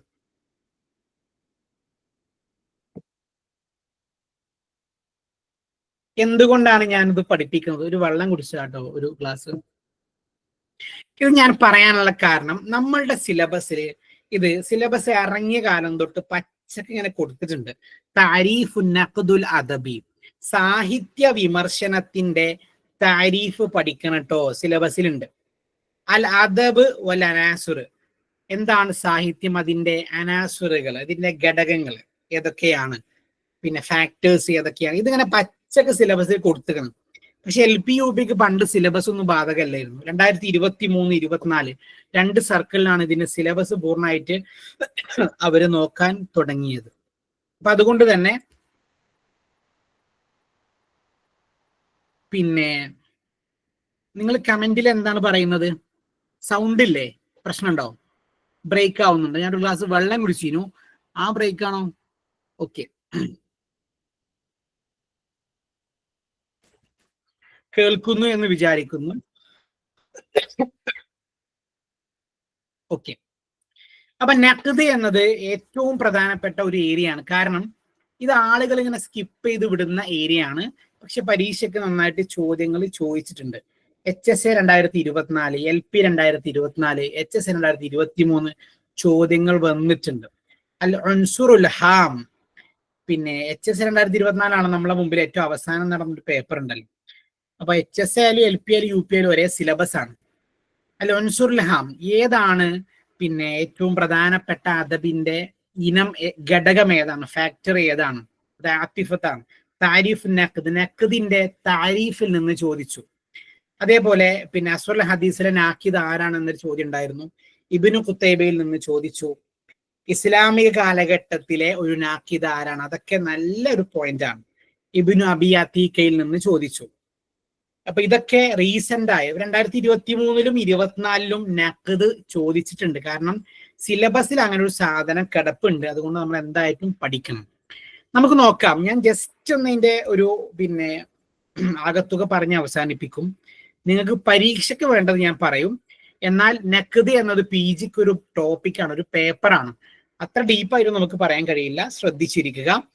തമ്മീസു ദറാഹിം വ ഇഖ്റാജു സൈഫ്, ലിസാനുൽ അറബ് എന്ന ഡിക്ഷണറിയിൽ കൊടുത്ത ഡെഫിനിഷൻ ആണ് ഇവിടെ കൊടുത്തിട്ടുള്ളത്. പിന്നെ അന്ന് ഏറ്റവും പണ്ടത്തെ കാലഘട്ടത്തിൽ ഈ അറബികൾക്കിടയിൽ ഉണ്ടായിരുന്ന നാണയങ്ങളെ വേർതിരിക്കുക. ദിർഹമുകളൊക്കെ അവർ പരിശോധിച്ചിട്ട് അതിൽ കള്ള നോട്ടുകൾ ഉണ്ടാവും, കള്ള നാണയങ്ങൾ. അതിനെ വേർതിരിക്കാൻ വേണ്ടിയിട്ടാണ് പണ്ടൊക്കെ അറബികൾ നഖ്ദ് എന്ന വാക്ക് ഉപയോഗിച്ചത്. ഒന്നുമില്ല, പിന്നെ നല്ലതിൽ നിന്ന് ചീത്തതിനെ വേർതിരിക്കുക എന്നുള്ളതാണ് അതിന്റെ ശരിയായ അർത്ഥം. ഇനി ലുഗവിയായിട്ട് ഈ ലുഹാറുൽ ഒയൂബ്, അതിന്റെ ഭാഷാർത്ഥം നോക്കുമ്പോൾ പിന്നെ ന്യൂനത കാണിച്ചു കൊടുക്കുക, ന്യൂനതയെ പിന്നെ പ്രകടമാക്കി കൊടുക്കുക എന്ന് പറഞ്ഞാൽ നല്ലതിൽ നിന്ന് ചീത്തതിനെ വേർതിരിക്കുക എന്ന ഭാഷാർത്ഥം അതിനുണ്ട്. ഇനി ഇസ്തിലാഹിയായിട്ട് അന്നഖ്ദുൽ അദബി, സാഹിത്യ വിമർശനം എന്ന് പറഞ്ഞാൽ, വിമർശനം എന്നതിലുപരിയായിട്ട് നിരൂപണം ചെയ്യുക, അതാണ് ഒന്നുകൂടെ ആപ്റ്റ് ആവുക. സാഹിത്യ നിരൂപണം എന്ന് പറഞ്ഞാൽ ഹിയ തഖ്ദീറു അൽ ഖിത്അത്തുൽ ഫന്നിയ ഔ അൽ അദബിയ, ഒരു കഥയോ ഒരു കവിതയോ ഒരു സാഹിത്യ ശകലം, ഒരു പീസ് ഓഫ് വർക്ക് നമ്മൾ എടുക്കുന്നു, അതിനെ കീറി മുറിച്ചു പഠിക്കുന്നു. എന്തിനാണ്? ലിതമീസി ഖൈരിഹ മിൻ റദീഇഹ, നല്ലത് ഇതാണ്, ഇതൊക്കെ അതിന്റെ പോസിറ്റീവാണ്, ചീത്തത് ഇതാണ്, ഇതൊക്കെ അതിന്റെ നെഗറ്റീവാണ് എന്ന് വേർതിരിച്ച് കാണിച്ചു കൊടുക്കുക. ഇവിടെ ഒരു സാധനം, ഒരു വർക്ക് പഠിച്ചിട്ട് അതിന്റെ ചീത്തത് മാത്രം പറയരുത്, മോശമത് മാത്രം, അത് വിമർശനാണ്, അത് നിരൂപണമല്ല, അത് കുറ്റം പറച്ചിലാണ്. നേരെ മറിച്ച് നല്ലത് ഇതാണ്, അതിന്റെ ഹൈരിഹ, അതിന്റെ നല്ലത് ഇതൊക്കെയാണ്, അതിന്റെ ചീത്തത് ഇതൊക്കെയാണ്. അപ്പൊ ഒരു സാഹിത്യ വർക്കിനെ കീറി മുറിച്ചു പഠിച്ച് നല്ലതിൽ നിന്ന് ചീത്തതിനെ വേർതിരിക്കുന്നതിനാണ് നഖ്ദുൽ അദബി, പിന്നെ സാഹിത്യ വിമർശനം, സാഹിത്യ നിരൂപണം എന്ന് പറഞ്ഞാൽ. ഈ ഒരു ഡെഫിനിഷനിൽ നിന്ന് ചോദ്യങ്ങൾ ചോദിച്ചിട്ടുണ്ട്, നല്ല പോലെ വന്നിട്ടുണ്ട്. ഇനി റസൂലുള്ളാഹി സ്വല്ലല്ലാഹു അലൈഹി വസല്ലമയുടെ ഒരു ഹദീസ് നമുക്ക് നോക്കാം. പിന്നെ ഈ ന്യൂനത എന്നുള്ളതാണ് അന്ന് നഖ്ദിന് ഉപയോഗിച്ച ഭാഷാർത്ഥം. റസൂലുള്ളാഹിന്റെ കാലഘട്ടത്തിൽ അസ്റുൽ ഇസ്ലാമിയില് അന്ന് നഖ്ദിന് ഉപയോഗിച്ച അർത്ഥം പിന്നെ കുറ്റം, ന്യൂനത, തെറ്റ് എന്നുള്ളതാണ്. ഒരു ഹദീസില് വന്നിട്ടുണ്ട്, ഇന്നഖത്തന്നാസ നഖദൂക, നീ ജനങ്ങളുടെ കുറ്റം ഇങ്ങനെ ഏറ്റുപറഞ്ഞാൽ, ജനങ്ങളുടെ പിന്നെ തെറ്റുകളൊക്കെ ഇങ്ങനെ കണ്ടുപിടിച്ച് കുറ്റം കണ്ടുപിടിക്കുക, ന്യൂനതകൾ കണ്ടുപിടിച്ചാൽ ജനങ്ങൾ നിന്റെ ന്യൂനതയും കണ്ടുപിടിക്കും. വൈൻ തറക്കുത്തുഹും, നീ അവരെ വെറുതെ വിട്ടാൽ തറക്കൂക്ക, അവർ നിന്നെയും വെറുതെ വിടും. ഇവിടെ ന്യൂനത, തെറ്റ്, കുറ്റം എന്നുള്ള അർത്ഥമാണ് റസൂലുള്ളാഹിന്റെ കാലഘട്ടത്തിൽ ഈ ഹദീസിന് വന്നിട്ടുള്ളത്, നഖ്ദ് എന്ന വാക്കിന് വന്നിട്ടുള്ളത്. നഖ്ദ് ഫിൽ ജാഹിലിയ, ഓരോ കാലഘട്ടത്തിലെയും കാര്യങ്ങൾ ജസ്റ്റ് ഒന്ന് പറഞ്ഞു പോവാം. കാരണം ഇങ്ങനെയാണ് ഇവര് ഈ PSC ഇടുന്ന ആളുകള് ഉപയോഗിക്കുന്ന ഇതിന്റെ ഒരു പിന്നെ മസ്ദർ എന്ന് പറഞ്ഞാൽ അന്നഖ്ദുൽ അദബി എന്നൊരു പുസ്തകമുണ്ട്. അന്നഖ്ദുൽ അദബി അഹ്മദ് അമീന്റെ പുസ്തകമാണ്. ഇതുവരെ വന്ന ചോദ്യങ്ങളൊക്കെ ഏറ്റവും കൂടുതൽ വന്നിട്ടുള്ളത്, ഏറ്റവും കൂടുതലല്ല, ഇതുവരെ വന്ന എല്ലാ ചോദ്യങ്ങളും ആ പുസ്തകത്തിൽ അതിന്റെ ഒക്കെ പോയിന്റുകളുണ്ട്. ആ പുസ്തകം എടുത്ത് അങ്ങനെ പറയുമ്പോൾ ഇന്ന് തന്നെ ആ പുസ്തകം എടുത്ത് വായിക്കാന്ന് വിചാരിക്കേണ്ട. ആ പുസ്തകം നല്ല കട്ടിയുള്ള പുസ്തകമാണ്. ആ പുസ്തകത്തെ പിന്നെ നമ്മുടെ കാലിക്കറ്റ് യൂണിവേഴ്സിറ്റിയിലെ AI റഹ്മത്തുള്ള സാറ്, അദ്ദേഹം ആ പുസ്തകത്തെ കുറച്ച് സിമ്പിൾ ആക്കി അവതരിപ്പിച്ചിട്ടുണ്ട്. ഇന്ന് നമ്മുടെ PGയിലൊക്കെ MA അറബിക്കിലും MA അഫ്ദലുമയിലൊക്കെ അത് പഠിപ്പിക്കുന്നുമുണ്ട്. അപ്പൊ ആ ഒരു പുസ്തകത്തിൽ നിന്നാണ് AI റഹ്മത്തുള്ള സാറിന്റെ ആ പുസ്തകത്തിൽ നിന്നാണ് ഈ പോയിന്റുകളൊക്കെ എടുത്തതെന്ന് ഞാൻ ഒറ്റയ്ക്ക് വിചാരിക്കുകയാണ്. കാരണം ഈ PSC 2023-24 PSCയിൽ വന്ന നഖ്ദുമായി ബന്ധപ്പെട്ട പോയിന്റുകളൊക്കെ അഹമ്മദ് അമീന്റെ പുസ്തകത്തിലുണ്ട്. അല്ലെങ്കിൽ പിന്നെ AI റഹ്മത്തുള്ള സാറിന്റെ അന്നഖ്ദുൽ അദബി എന്ന പുസ്തകത്തിലുണ്ട്. അതും നിങ്ങൾക്കൊന്ന് പരിശോധിക്കാം. ജാഹിലിയ കാലഘട്ടത്തിലെ നഖ്ദ് ഇങ്ങനെയാണ് അതിൽ കൊടുത്തു കേട്ടോ. ജാഹിലിയത്തിൽ എങ്ങനെ, ഇസ്ലാമിൽ എങ്ങനെ, പിന്നെ ആധുനിക കാലഘട്ടത്തിൽ ആരൊക്കെ, അബ്ബാസിയ കാലഘട്ടത്തിൽ ആരൊക്കെ, ഇങ്ങനെയൊക്കെയാണ് അതിൽ കൊടുത്തിട്ടുള്ളത്. അതുകൊണ്ടാണ് ആ പുസ്തകത്തിൽ നിന്നാണ് ചോദ്യങ്ങൾ വന്നത്. ആ പുസ്തകത്തിന്റെ അടിസ്ഥാനപ്പെടുത്തിയാണ് ഈ നോട്ടും ഞാൻ തയ്യാറാക്കിയത്. അന്നഖ്ദ് ഫിൽ ജാഹിലിയ, ജാഹിലിയ കാലഘട്ടത്തില് ഖാന നഖ്ദ് മബിനിയൻ അല ദൗഖുൽ ഫിത്രി. അന്നത്തെ നഖ്ദ് എന്ന് പറഞ്ഞാല് ദൗഖുൽ ഫിത്രി, പച്ചയായ ഒരു ആസ്വാദനത്തിന്റെ പുറത്താണ് അന്നത്തെ നഖ്ദ് ഉണ്ടായിരുന്നത്. കാരണം അറബികളുടെ ഒരു സാഹിത്യം എന്ന് പറഞ്ഞാൽ അങ്ങനെയായിരുന്നു, സിമ്പിളായ സാഹിത്യം. അപ്പൊ അങ്ങനെ തന്നെയായിരുന്നു അത് അന്നത്തെ നഖ്ദ് ഉണ്ടായിരുന്നത്. അതിലൊന്നും പോയിന്റുകൾ ഉണ്ടാവുകയില്ല. എന്നാൽ ജാഹിലിയ കാലഘട്ടത്തിലെ നാഖിദ് ആരാണ്? ഒരേ ഒരു നാഖിദാണ് ഉണ്ടായിരുന്നത്. നാബിഗ ദുബിയാനിയാണ് ജാഹിലിയ കാലഘട്ടത്തിലെ നാഖിദ്. PSCക്കും നെറ്റിനും നമുക്ക് പ്രതീക്ഷിക്കാൻ പറ്റുന്ന പോയിന്റ് ആണ്. നഖ്ദ് നടന്നിരുന്ന സ്ഥലങ്ങൾ അവിടുത്തെ അങ്ങാടികളാണ്. ആ അങ്ങാടികളിലൊക്കെ നഖ്ദ് നടന്നിരുന്നു. രണ്ട് രൂപത്തിലാണ് അന്ന് നഖ്ദ് ഉണ്ടായിരുന്നത്. യൻഖുദുൽ അൽഫാദ് വൽ മാനി, കവിതകളുടെ വാക്കുകളും കവിതകളുടെ ആശയവും നോക്കിയിട്ട് അതിനെങ്ങനെ വിമർശിക്കും. യുഫാദിലു ബൈന ശുഅറാ, കവികൾക്കിടയിൽ മാർക്കിടും. നല്ല കവി ഇയാളാണ്, അതിലേറെ മോശം ഇയാളാണ് എന്നൊക്കെ പറയുമായിരുന്നു. ഇനി വേറൊരു നഖ്ദ് ഉണ്ടായിരുന്നത്, അവര് കേൾക്കുന്ന കവിതകളെ അവരിങ്ങനെ വേർതിരിക്കും. ഏറ്റവും നല്ലതിനെ മുഅല്ലക്ക എന്ന മാർക്കിടും. മുഅല്ലക്ക എന്നുള്ള ഗണത്തിൽ പെടുത്തും. 10 മുഅല്ലക്കകളുണ്ട്. പിന്നെ ബത്താറയുണ്ട്, യത്തീമയുണ്ട്. ഏറ്റവും മോശമായതിന് യത്തീമ. ഇങ്ങനെയൊക്കെയാണ് അന്ന് നഖ്ദ് നടന്നിരുന്നത്. ഇത് ആദ്യമായിട്ട് കേൾക്കുമ്പോൾ കൺഫ്യൂഷൻ ഉണ്ടാവും. പക്ഷെ ഇപ്പൊ എനിക്ക് ഇങ്ങനെ പറയാൻ പറ്റുള്ളൂ. കൂടുതൽ വിശദീകരണം നമുക്ക് പിന്നീട് ആവാം. ഇനി അന്നഖ്ദ് ഫിൽ ഇസ്ലാം, ഇവിടെ ഒന്ന് PSC ചോദ്യം ചോദിച്ചു. ഇതൊരു റയർ ചോദ്യമായിരുന്നു. പക്ഷേ പിന്നെ നമുക്ക് ആ ഒരു റഹ്മത്തുള്ള സാറിന്റെ ആ പുസ്തകം നോക്കിക്കഴിഞ്ഞാൽ നമുക്ക് ഇതൊക്കെ അതിൽ കാണാൻ പറ്റും. അതുകൊണ്ട് ഇനിയും ചോദ്യങ്ങൾ ഉണ്ടാകുമെന്ന് നമ്മൾ മനസ്സിലാക്കണം. ഏറ്റവും ലാസ്റ്റ് നടന്ന പരീക്ഷയ്ക്ക് പിന്നെ ഇസ്ലാമിക കാലഘട്ടത്തിലെ നാഖിദ് ആരാണെന്ന് ചോദിച്ചു. ഇസ്ലാമിക കാലഘട്ടത്തിൽ 2 നാഖിദേ ഉള്ളൂ. ഇബ്നു അബി അത്തീക്കയും സയ്യിദ സക്കീന ബിൻത് ഹുസൈൻ. ഈ 2 പേരും മാത്രമാണ് അന്ന്, സക്കീനയും ഇബ്നു അബി അത്തീക്കയും. അപ്പൊ ഇതിൽ നിന്ന് PSC തന്നെ ചോദ്യം ചോദിച്ചു. അതുകൊണ്ട് നമുക്ക് പ്രതീക്ഷിക്കാം. ഇനി അമവി കാലഘട്ടത്തിലെ നഖ്ദ് എന്തായിരുന്നു? അന്നത്തെ നഖായിലായിരുന്നു അന്നത്തെ നഖ്ദ്. കാരണം എന്താ? അഖ്തലും ജരീറും ഫറസക്കും പരസ്പരം പോരടിക്കുകയാണ് ചെയ്തിട്ടുള്ളത്. അതൊരു നഖ്ദിന്റെ ഒരു ഭാഗം തന്നെയാണ്. ഇനി ഇസ്ലാമിക കാലഘട്ടത്തില് അല്ലെങ്കിൽ അമവി കാലഘട്ടത്തിന്റെ അവസാനത്തില് നഖ്ദിൽ വന്ന ഒരു മാറ്റമാണ്, നഹ്വ് എന്ന മേഖല നഖ്ദിലേക്ക് വരുന്നുണ്ട്. പിന്നീട് ആളുകൾ നഖ്ദ് ചെയ്യുമ്പോൾ, വിമർശിക്കുമ്പോൾ ഈ കവിയുടെ പിന്നെ കവിത നഹ്വിൽ നല്ലതാണ്, ഈ കവിയുടെ കവിത നഹ്വ് മോശമാണ് എന്ന രൂപത്തിലുള്ള നഖ്ദ് വന്നത് അമവി കാലഘട്ടത്തിന്റെ അവസാനത്തിലാണ്. ഇനി ഞാൻ അതൊക്കെ അവസാനിപ്പിക്കാം കേട്ടോ. കുറച്ചും കൂടെ എളുപ്പമുള്ള പോയിന്റിലേക്ക് വരികയാണ്. അബ്ബാസിയ കാലഘട്ടം. അബ്ബാസിയ കാലഘട്ടത്തിലെ നഖ്ദ് എങ്ങനെയായിരുന്നു? നഖ്ദിൽ ആദ്യമായിട്ട് ഒരു പുസ്തകം എഴുതിയിട്ടുള്ളത് അവ്വലു കിതാബുൻ സുന്നിഫ ഫി നഖ്ദ്. നഖ്ദിൽ ആദ്യത്തെ പുസ്തകം ത്വബഖാത്തു ഫഹൂലു ശുഅറാ ആണ്. ഇബ്നു സല്ലാമുൽ ജുമഹിയാണ് എഴുതിയത്. ഇനി അതിനുശേഷം വന്ന നഖ്ദിലെ വേറൊരു പുസ്തകമാണ് അശ്ശിർ വശുഅറാ. ആ പുസ്തകം എഴുതിയത് ഇബ്നു ഖുതൈബയാണ്. അതിന്റെ പ്രത്യേകത അവ്വലു തറാജീമു ശുഅറാ, ചരിത്രത്തിൽ കവികളുടെ ജീവചരിത്രത്തെ കുറിച്ച് പറഞ്ഞ ആദ്യത്തെ ഗ്രന്ഥമാണ്. ഇനി അതിനുശേഷം വന്ന അന്നഖ്ദു ശിഅർ, ഇത് എഴുതിയത് ഖുദാമത്ത് ഇബ്നു ജഅഫറാണ്. അതാണ് മുസ്തഖില്ലുൻ ഫി നഖ്ദ്, നഖ്ദിൽ സ്വതന്ത്രമായിട്ട് നഖ്ദിൽ മാത്രമുള്ള ആദ്യത്തെ ഗ്രന്ഥം നഖ്ദു ശിഅർ എന്ന ഗ്രന്ഥമാണ്. ഈ 3 ഗ്രന്ഥങ്ങളും നഖ്ദിനെ സംബന്ധിച്ച് വളരെ പ്രധാനപ്പെട്ടതാണ്. ഇബ്നു ഖുതൈബയിൽ നിന്ന് ചോദ്യം മുൻപ് ഉണ്ടായതാണ്, നോട്ട് ചെയ്ത് വെക്കണം. ഇനി പ്രധാനപ്പെട്ട നഖ്ദിന്റെ ഗ്രന്ഥങ്ങളാണ് പറയുന്നത്. അത് ഞാൻ പെട്ടെന്ന് വായിച്ചു പോവുകയാണ്. അൽ ബദീഅ്, അൽ വസാത്ത, അൽ യതീമ, അൽ അഗാനി, അസ്റാറുൽ ഫസാ, അൽ മസലു സായിർ, അൽ ഉംദ. അൽ ഉംദയൊക്കെ പ്രധാനപ്പെട്ട ഗ്രന്ഥമാണ്. ഈ ഗ്രന്ഥങ്ങളൊക്കെ എഴുതിയതും ആരാണ് എന്നുള്ളത് കൂടെ നമ്മൾ നോട്ട് ചെയ്ത് വെക്കുക. ഇനി പിന്നെ അബ്ബാസിയ കാലഘട്ടത്തിലെ നാഖ്ദീങ്ങളെ വിശദമായിട്ട് നമ്മൾ പഠിക്കണം. ഇൻഷാ അല്ലാഹ് ഞാൻ ജസ്റ്റ് അവരുടെ പേര് പറഞ്ഞു പോവുകയാണ്.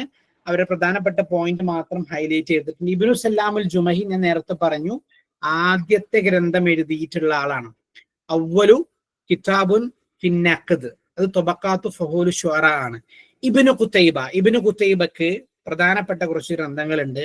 അശ്ശിഅർ വശ്ശുഅറാ, കിതാബുൽ ഖൈൽ, ഉയൂനുൽ അഖ്ബാർ, ഗരീബുൽ ഖുർആൻ, ഇഅജാസുൽ ഖുർആൻ. ഇതില് അദ്ദേഹത്തിന്റെ അദബുൽ കാത്തിബ് എന്ന ഗ്രന്ഥം, ഈ രണ്ട് ഗ്രന്ഥങ്ങൾ കുറെ കേൾക്കുമ്പോൾ നിങ്ങൾക്ക് തന്നെ കൺഫ്യൂഷൻ ആവും. അപ്പൊ കിതാബുൽ ഖൈലും ഇതൊക്കെ നിങ്ങൾ ഒഴിവാക്കിക്കോളൂ, പ്രശ്നമല്ല. അശ്ശിഅർ വശ്ശുഅറാ, അദബുൽ കാത്തിബ്, ഇത് രണ്ടും പ്രധാനപ്പെട്ടതാണ്. അത് അദ്ദേഹം യഹ്യ ഇബ്നു ഹാഖാന് സമ്മാനമായിട്ടാണ് അദബുൽ കാത്തിബ് എന്ന ഗ്രന്ഥം നൽകിയിട്ടുള്ളത്. ഇനി ഖുദാമത്ത് ബിൻ ജാഫറിന്റെ പിന്നെ പ്രധാനപ്പെട്ട ഗ്രന്ഥം നഖ്ദു ശിഅർ എന്നുള്ളതാണ്, നോട്ട് ചെയ്ത് വെക്കുക, ഇമ്പോർട്ടന്റ് ആണ്. അൽ ആമുദിയുടെ ഗ്രന്ഥമാണ് അൽ മവാസന എന്നുള്ള ഗ്രന്ഥം, അതും ഇമ്പോർട്ടന്റ് ആണ്. ഇബ്നു റഷീഖുൽ ഖൈറുവാനി, അദ്ദേഹമാണ് അൽ ഉംദ എന്ന വലിയ ഗ്രന്ഥമാണ്, അത് നഖ്ദിലെ പ്രധാനപ്പെട്ട ഗ്രന്ഥമാണ് അൽ ഉംദ. അൽ ഉംദ എഴുതിയത് ഇബ്നു റഷീഖുൽ ഖൈറുവാനിയാണ്. അബ്ദുൽ ഖാഹിർ അൽ ജുർജാനി, ബലാഗയുടെ വാളി ആണ് അബ്ദുൽ ഖാഹിർ അൽ ജുർജാനി, ബലാഗ ഉണ്ടാക്കിയ ആളാണ്, അയാൾ പ്രധാനപ്പെട്ടതാണ്. അപ്പൊ അദ്ദേഹത്തിന്റെ രണ്ട് പുസ്തകങ്ങൾ അസ്റാറുൽ ബലാഗ, ദലായിലുൽ ഇഅജാസ്, ഇതൊക്കെ നമുക്ക് പ്രതീക്ഷിക്കാം. കാരണം നഖ്ദ് എന്നത് ഈ ഒരു സിലബസിൽ ഉള്ളത് കൊണ്ട് തന്നെ നഖ്ദിൽ നിന്ന് ചോദ്യങ്ങൾ ഉണ്ടായിരിക്കും. ഇനി ആധുനിക കാലഘട്ടത്തിലേക്ക് വരുമ്പോൾ നമ്മൾ ഇതൊക്കെ അസ്റുൽ ഹദീസിൽ പഠിച്ച പോയിന്റുകളാണ്. അസ്റുൽ ഹദീസിൽ പല ആളുകളെയും നമ്മൾ പഠിച്ചിട്ടുണ്ട്, ത്വഹ ഹുസൈനൊക്കെ പഠിച്ചിട്ടുണ്ട്. അതിനെ നഖ്ദിലേക്ക് ഒന്ന് ചേർത്ത് വെക്കുക എന്ന് മാത്രമാണ് ഞാൻ ചെയ്യുന്നത്. അഹമ്മുൽ കുത്തുബ് ഫിന്നഖദ് ഫിൽ അസ്റുൽ ഹദീസ്, ആധുനിക കാലഘട്ടത്തിലെ അസ്റുൽ ഹദീസിലെ കുറച്ച് ഗ്രന്ഥങ്ങളാണ്. ഫുസൂലു ഫിന്നഖദ് വൽ അദബ്, ത്വഹ ഹുസൈൻ ആണ്. ഉസൂലുൻ നഖ്ദുൽ അദബി, അഹ്മദ് ഷായിബാണ്. അന്നഖ്ദുൽ മൻഹജി ഇൻദൽ അറബ്, അന്നഖ്ദു വന്നുഖാദുൽ മുആസിരീൻ ഫിന്നഖ്ദുൽ അദബി, ഈ മൂന്ന് ഗ്രന്ഥങ്ങൾ എഴുതിയത് മുഹമ്മദ് മൻദൂറാണ്. ഫിന്നഖ്ദുൽ അദബി ഷൗഖി വൈഫാണ്. അന്നഖ്ദുൽ അദബി അൽ ഹദീസ് മുഹമ്മദ് ഒനൈമി ഹിലാലാണ്. അന്നഖ്ദുൽ അദബി അഹ്മദ് അമീനാണ്. നോക്കൂ നിങ്ങൾ, ഈ പുസ്തകത്തെ പറ്റിയാണ് നേരത്തെ ഞാൻ നിങ്ങളോട് പറഞ്ഞത്. അഹ്മദ് അമീൻ എഴുതിയ ഗ്രന്ഥമാണ് അന്നഖ്ദുൽ അദബി എന്ന ഗ്രന്ഥം.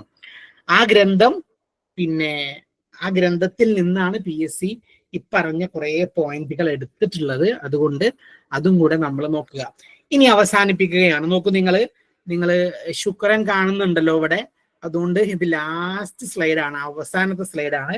ഇതും കൂടെ നോക്കിയിട്ട് നമുക്ക് അവസാനിപ്പിക്കാം. ഇനി നോക്കൂ നിങ്ങൾ,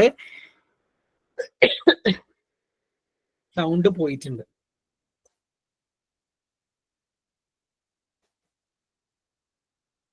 നോക്കാം നമുക്ക്. അനാസുറുൽ അദബ്, അദബിന്റെ അൻസുറുകൾ, ഘടകങ്ങൾ ഏതൊക്കെയാണ്? അദബിന്റെ ഘടകങ്ങൾ, ഫാക്ടേഴ്സ്: ഒന്ന് ആത്തിഫത്ത്, രണ്ട് ഖയാല്, മൂന്ന് മആനി, ഉസ്ലൂബ്. ആത്തിഫത്തിൽ നിന്നാണ് എപ്പോഴും ചോദ്യങ്ങൾ ഉള്ളത്. ഇവിടെ കുറച്ച് ടഫ് ചോദ്യങ്ങൾ നമുക്ക് പ്രതീക്ഷിക്കാൻ പറ്റുന്ന ഒരു ഏരിയ ആണ്. ആത്തിഫത്തിൽ നിന്ന് അൻസുറുൻ ഹാമുൻ, അദബിന്റെ ഏറ്റവും പ്രകടമായ ഒരു ഫാക്ടർ, പ്രകടമായ ഇനം. അദബില്ല, ആത്തിഫത്ത് ഇല്ലെങ്കിൽ അദബില്ല. അൻസുറുൻ ഹാമുൻ, ഇത് ഇതേപോലെ പരീക്ഷയ്ക്കുണ്ട്, ചോദിച്ചിട്ടുണ്ട്. റഹ്മത്തുള്ളാഹി സാറിന്റെ ആ ഒരു പിന്നെ പുസ്തകത്തിൽ ഇതേപോലെ കൊടുത്തിട്ടുണ്ട്, അൻസുറുൻ ഹാമുൻ എന്നുള്ള അതേ വാക്ക്. അൻസുറുൻ ലോഹിറുൻ, പ്രകടമായിട്ടുള്ള അദബിന്റെ ഏറ്റവും പ്രധാനപ്പെട്ട ഫാക്ടർ അത് ആത്തിഫത്താണ്, വൈകാരികതയാണ്. യകൂനുൽ അദബ് ഖാലിദൻ ഫിൻ നുഫൂസ്, ജനങ്ങളുടെ മനസ്സുകളില് അദബ് ഇങ്ങനെ, സാഹിത്യം ഇങ്ങനെ നിലനിൽക്കണം എന്നുണ്ടെങ്കിൽ അതിന് ആത്തിഫത്ത് വേണം. ഒരു എസ്സെ വായിച്ചു മടുപ്പുണ്ടാവും, ഞാൻ ഈ പറയുന്നത് കേൾക്കാൻ മടുപ്പുണ്ടാവും. കാരണം ഞാനിവിടെ പറയുന്നത് അദബല്ല, അത് പോയിന്റുകളാണ്. അതിനൊരു പിന്നെ എന്താ പറയാ, ആത്തിഫത്ത് ഇല്ല. ആത്തിഫത്ത് ഉണ്ടെങ്കിൽ, വൈകാരികത ഉണ്ടെങ്കിൽ അതിനൊരു ഹയവിയത്ത് ഉണ്ടാവും, യുഅത്തി അൽ ഹയവിയത്ത്. അതിനൊരു പിന്നെന്തുണ്ടാവും, കുറച്ച് ആക്റ്റീവ് ആയിരിക്കും. മാത്രല്ല മനസ്സിൽ ഇത് ഖാലിദൻ, ഇതിങ്ങനെ ഓർമ്മിച്ച് നിൽക്കണം എന്നുണ്ടെങ്കിൽ അതിന് വൈകാരികത വേണം. നമ്മളുടെ മനസ്സിലെ പിന്നെ നമ്മളുടെ മനസ്സിലുണ്ടാവല്ലോ ഓരോ വികാരങ്ങൾ, അതിനോട് തട്ടി നിൽക്കണം എന്നുണ്ടെങ്കിൽ. അതുകൊണ്ടാണ് ചെമ്മീൻ എന്ന് പറയുന്ന നോവൽ അത് അത്രയും പിന്നെ ഫേമസ്. അതുകൊണ്ടാണ് പിന്നെ നമ്മളുടെ പിന്നെ ആടുജീവിതം കത്തിജ്വലിച്ചു പോയത് എന്തുകൊണ്ടാണ്? ആത്തിഫത്ത്, അത് മനസ്സിന് അത്രയും തൊടും. ഇനി ഖയാല്, രണ്ടാമത്തെ ഒരു പിന്നെ ഫാക്ടർ എന്ന് പറയുന്നത് ഖയാലാണ്, അത് ഭാവനയാണ്. എന്താ ഭാവന എന്ന് പറഞ്ഞാൽ അതൊരു ലൗഹത്താണ്, അതൊരു സ്ക്രീനാണ്. അവിടെയാണ് പിന്നെ ഈ എഴുത്തുകാരൻ, ആ എഴുത്തുകാരന്റെ കഥയും കവിതയും എഴുത്തുകാരന്റെ നോവലും ഒക്കെ വരച്ച് കാട്ടുന്നത് ആ സ്ക്രീനിലാണ്. പിന്നെ അതിൽ പ്രയോഗിച്ചിട്ടുള്ള ഓരോ പ്രയോഗങ്ങളാണ്. എന്ന് പറഞ്ഞാൽ ഖയാൽ, ഭാവന ഉണ്ടായിരിക്കണം.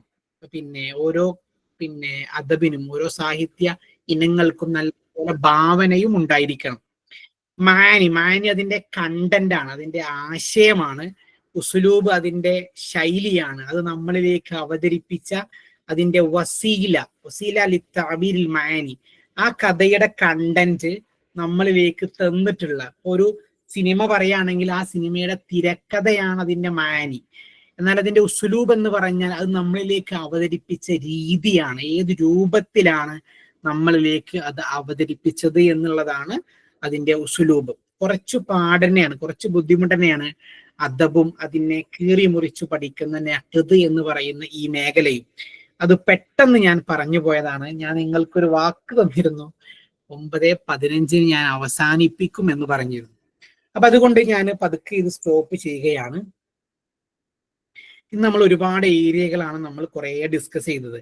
അതിൽ നഖ്ദ് എന്ന് പറയുന്ന ഈ ഏരിയ കുറച്ച് ബുദ്ധിമുട്ടുള്ള ഏരിയ തന്നെയാണ്. അതിൽ ഞാൻ നിങ്ങൾക്ക് നഖ്ദിന്റെ താരീഫ് പറഞ്ഞു, അത് ചോദിച്ചതാണ്, ഇനിയും ചോദിക്കും. കാരണം നഖ്ദിൽ നിന്ന് വേറെ ഒന്നും അവർക്ക് ഇടാനില്ല. ശരിക്കും പറഞ്ഞാൽ ഇത്രയൊക്കെ നഖ്ദിലുള്ളൂ.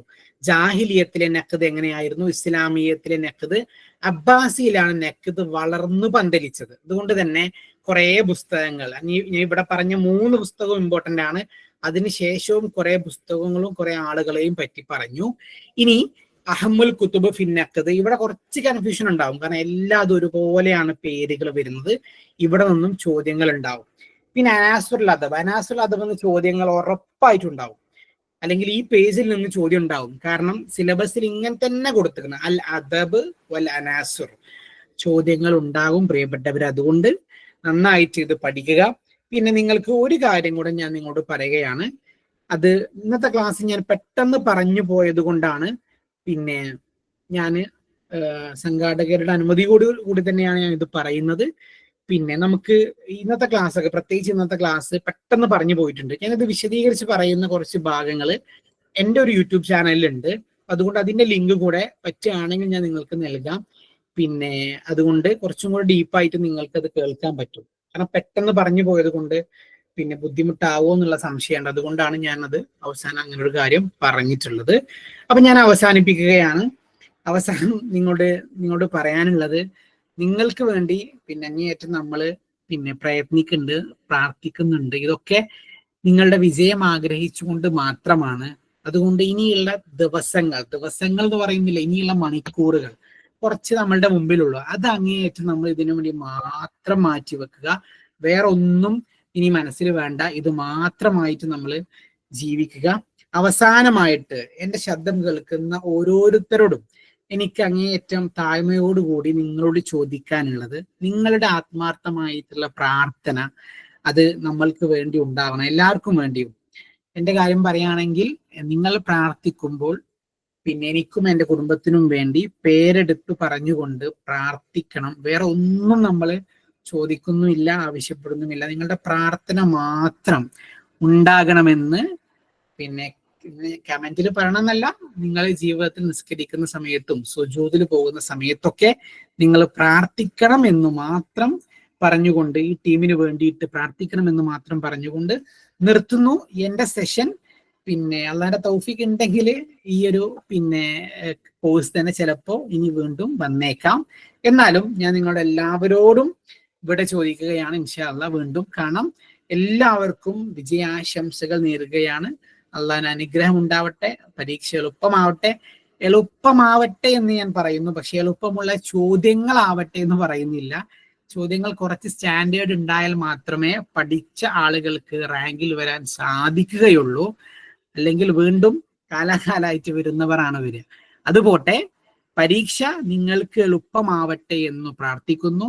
ഒരു പ്രയാസങ്ങളുമില്ലാതെ നല്ല രൂപത്തിൽ നിങ്ങളുടെ വിജയങ്ങളൊക്കെ യാഥാർത്ഥ്യമാക്കി ജോലിയിൽ കയറാൻ നിങ്ങൾക്ക് സാധിക്കട്ടെ എന്നാണ് ഈ സമയത്ത് നമ്മൾക്ക് പ്രാർത്ഥിക്കാനുള്ളത്.